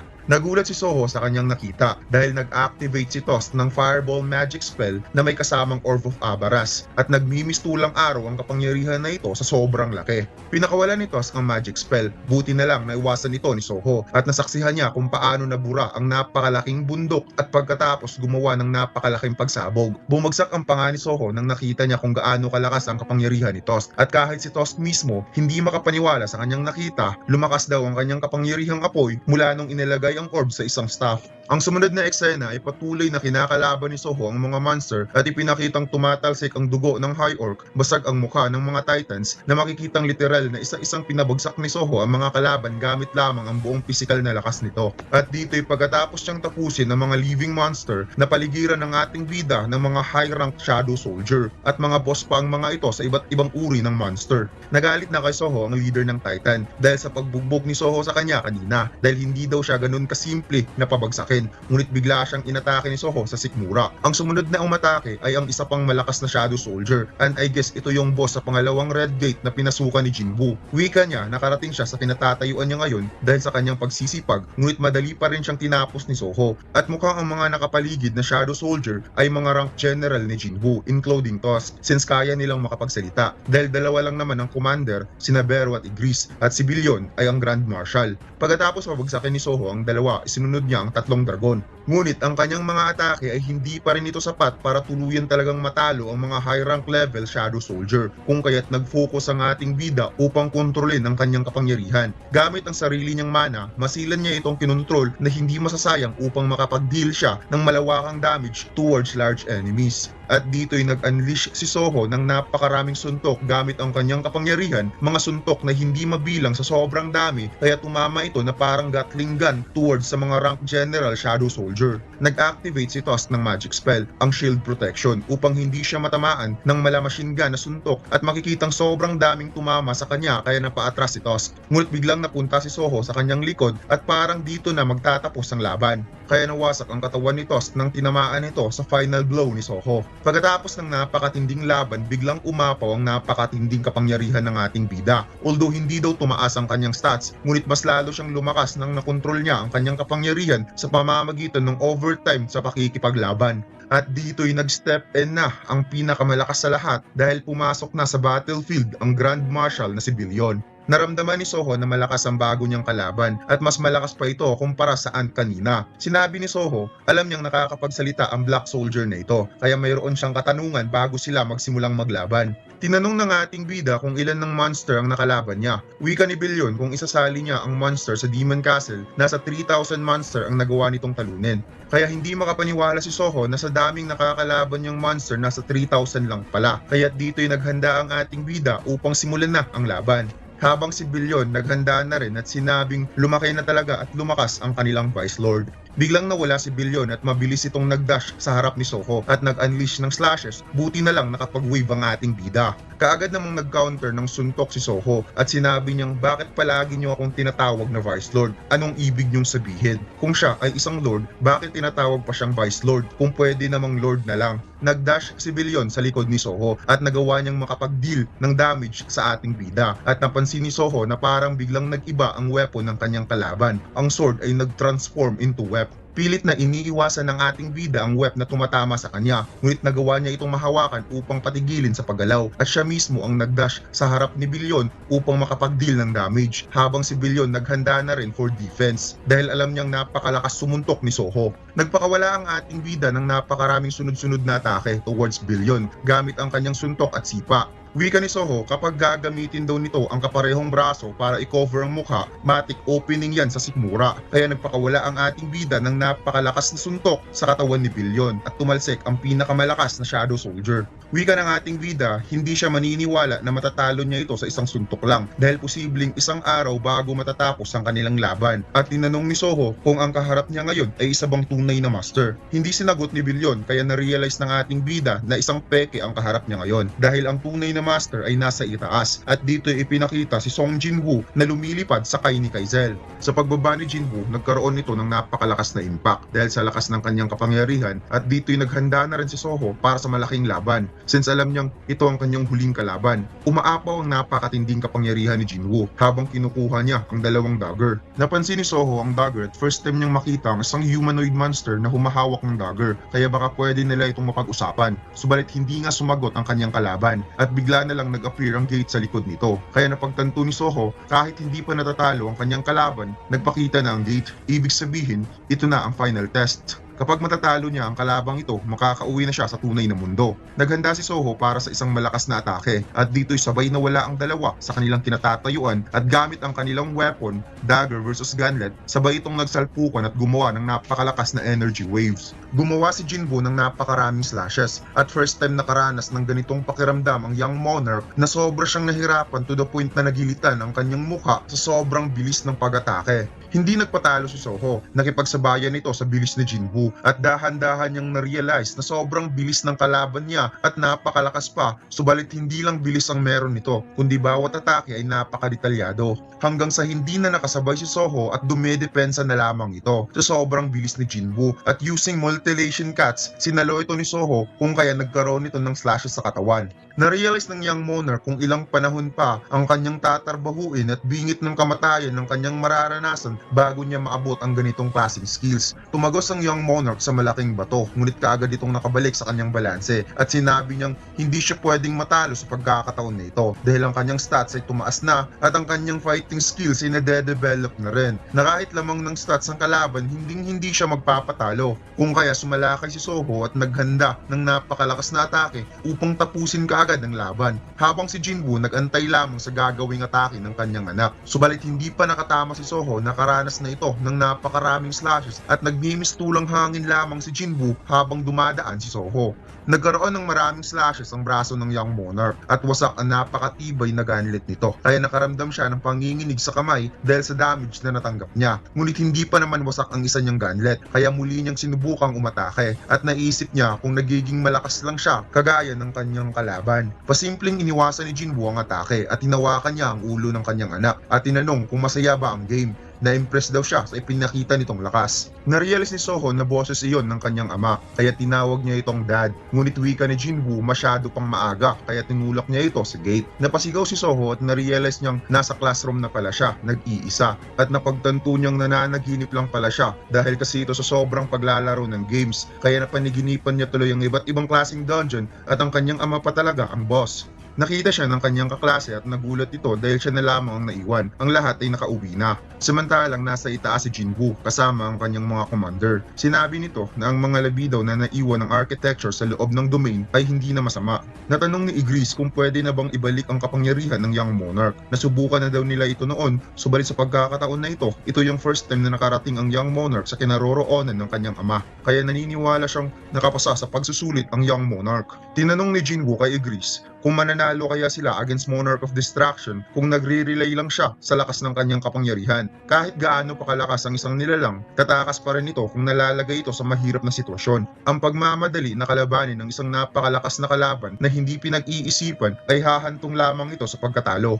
Kaya napakaaga pa para sa kanyang anak kung ibabalik niya ang kapangyarihan nito. Subalit balang araw matututunan rin nito kung paano i-handle ang mahirap na sitwasyon gamit ang sarili nitong kapangyarihan. At Severo umiiyak pa rin habang tinitingnan ang drawing ni Soho na magkasama silang dalawa. Ang sumunod na eksena ay binalitang ang dalawang magkapatid na si Wang Dongsu at Wang Dongsu ay arestado sa salang pandaraya. At ibinalita rin na nagkaroon ng napakalaking sunog sa kabundukan at tagumpay itong naapula ng 800 firemen. Habang nakaupo si Baek Kyunho, biglang inilagay sa kanyang mukha ang isang napakalamig na water bottle. Nagulat siya at ang tubig na ito ay binigay pala ng kanyang captain. Habang tumitingin siya sa itaas, bigla lang niyang napansin ang isang napakalaking ibon sa himpapawid, ngunit wika ng kanyang captain, isa yung airplane. Lumipat ang eksena sa isang malaking gusali. Ipinakitang walang imik ang chairman na si Eugene Ho kahit ini-inform sa kanya na ipapublish na ang bagong virtual video games at ang kailangan na lamang nito ay ang title. Hindi pa rin umiimik si Jinho at sa pagpasok niya sa opisina, kaagad niyang isiniwalat at isinigaw sa mga office staff na buntis ang kanyang asawa. Kaya kinongratulate si Jinho ng kanyang mga tauhan. Sa sobrang saya ni Jinho, pinangalanan niya ng Beautiful World ang title ng kanilang bagong virtual video game. Nagalit ang kanyang mga tauhan dahil ang title ay parang hindi pinag-iisipan. Dito pa naman nakasalalay ang company sa bagong release na video game. Kaya na-realize ni Jinwoo na napakapangit pala niya magbigay ng pangalan. Kaya tatanungin na lamang niya si Jinwoo kung ano ang ipapangalan niya sa kanyang anak. At sinabi niya na hindi na kailangan mag-alala pa ang kanyang mga tauhan dahil ang kanilang mga investor ang magsisettle nito. Dahil kahit si Choi Jong-in ay nag-invest sa kanilang kumpanya. Samantalang gumagawa ng scrapbook ang ama ni Jinwoo. Inilagay niya ang isang article na ang chairman ng Agent Software Company na si Yoo Jin-ho ay magkakaroon na ng unang anak. Kaya't dito'y sinabi niya na gusto niyang makita soon ang kanyang apo. Pagkatapos ay pinakita ang isang gate sa kalangitan na unti-unti nang magbubukas. Lumipat ang eksena sa isang gate at sinabi ng narrator na walang nakakaalam kung kailan magsisilitawan ng mga gate kaya ang mga tao ay nanginginig sa takot at nananalangin na hindi ito magbubukas. Subalit may mga taong handang lumaban sa mga kinakatakutan na kilala bilang Hunter. Ang sumunod na eksena ay pinakitang mayroong tumawag sa Hunter Association Support Department. Pinagalitan ng isang agent, sinabi daw niya na huwag ipadala si Mr. Song subalit pinapadala pa rin ito. Kaya nagtataka ang agent kung sino si Mr. Song at sinabi niyang baka mayroong error sa proseso ng paggawa ng team. Inimungkahi ng agent na ipaliwanag kung ano ang nangyari. Wika ng tumawag, ayaw niya ng mga hunter na mabagal kung gumalaw. At kung papadalan siya na isang weak na hunter, mag-quit na lamang ang kanilang team. Pagkatapos naalala ng agent nung estudyante pa lamang siya. Napag-usapan nila kung ano ang gusto nila na maging in the future. At tatlo lamang ang kanilang kasagutan. Maging isang sikat na hunter o maging empleyado ng isa sa pinakamalaking guild o maging empleyado ng Hunter Association. Hinanap niya ang pangalang Song Jinwoo at nakita niya na isa itong Irang Hunter na may pinakamababang mana sa lahat ng Irang Hunter. At halos lahat ng raid ay nagkaroon nito ng injured kaya napakahimala na nabuhay pa ang batang nito. Napagalaman din niya na kaya ito naging isang hunter dahil may sakit ang ina at nag-aaral ang kapatid nitong babae. Pinuntahan niya ang kanyang supervisor at sinabing kailangan nilang pigilan sa pagiging hunter itong si Song Jinwoo. Ngunit tugon nito na ginawa na nila ang lahat. Tinanong siya kung bakit ito nag-join sa Hunter Association. Kaya napaisip siya kung bakit nga ba. Ito ay dahil sa isang news report na kanyang nakita. Isang binatilyong hunter ang iniligtas ang kanyang mga kasamahan na malapit ng matrap sa loob ng gate. Noong una, siya ay naging curious. Ang isang hunter ay nai-injured sa pagligtas ng mga kasamahan sa raid, kaya gusto niyang makatulong upang ma-avoid na magkaroon nito ng injury. Kaya't dito'y tinanong siya ng kanyang supervisor kung gusto ba niyang pigilan si Jinwoo o gusto niya itong tulungan na hindi magkaroon ng injury. Kaya tumawa na lamang ang agent. Ibinigay sa kanya ang isang file ng isang hunter at sinabi nitong mayroong mga hunter na na-evaluate sa mataas na rank ngunit ayaw nila na maging hunter dahil hindi ito interesado sa pera. Nakita niya ang hunter na si Lee Joo-hae, isang mataas na birang hunter healer, ngunit nag-refuse ito na maging isang hunter dahil sa takot. At kinumpara naman niya kay Jinwoo na isang irang hunter na isang mahina subalit na overcome nito ang takot at pumasok sa gate. Wika ng kanyang supervisor, kung mayroong taong kayang baguhin ang fear into courage, kayang maging malakas ang isang weak. Pagkatapos, lumipat ang eksena kung saan naglalakad pa uwi si Soho. Nakipaglaro si Soho sa kanyang classmate ng Bato-Bato Peak. Ngunit natalo siya, kaya siya ang magdadala sa bag nito.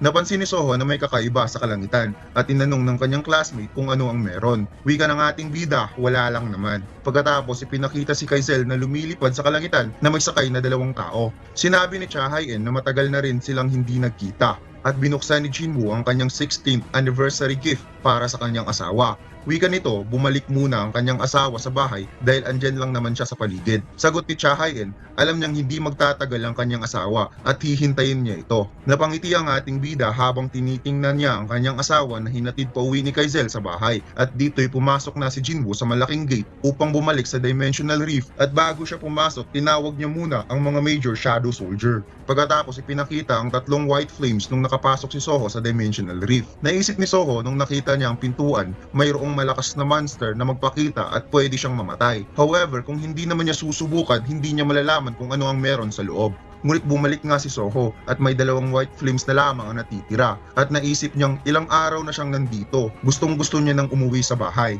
Muli siyang natalo ni Igris at isang white flame na lamang ang natitira. At dito'y sinabi niya sa kanyang sarili na kailangan niyang tumayo. Kahit isang chance na lamang ang natitira, ayaw niyang matalo ng ganito dahil gusto niyang maging malakas. At kahit anong meron na nasa loob ng pintuan ay kanyang kakalabanin. At dito lang nagtatapos ang solo level. Mga Lodi, palambing po sana ako ng isang subscribe, like at pa-share na din. Maraming salamat po mga Lods.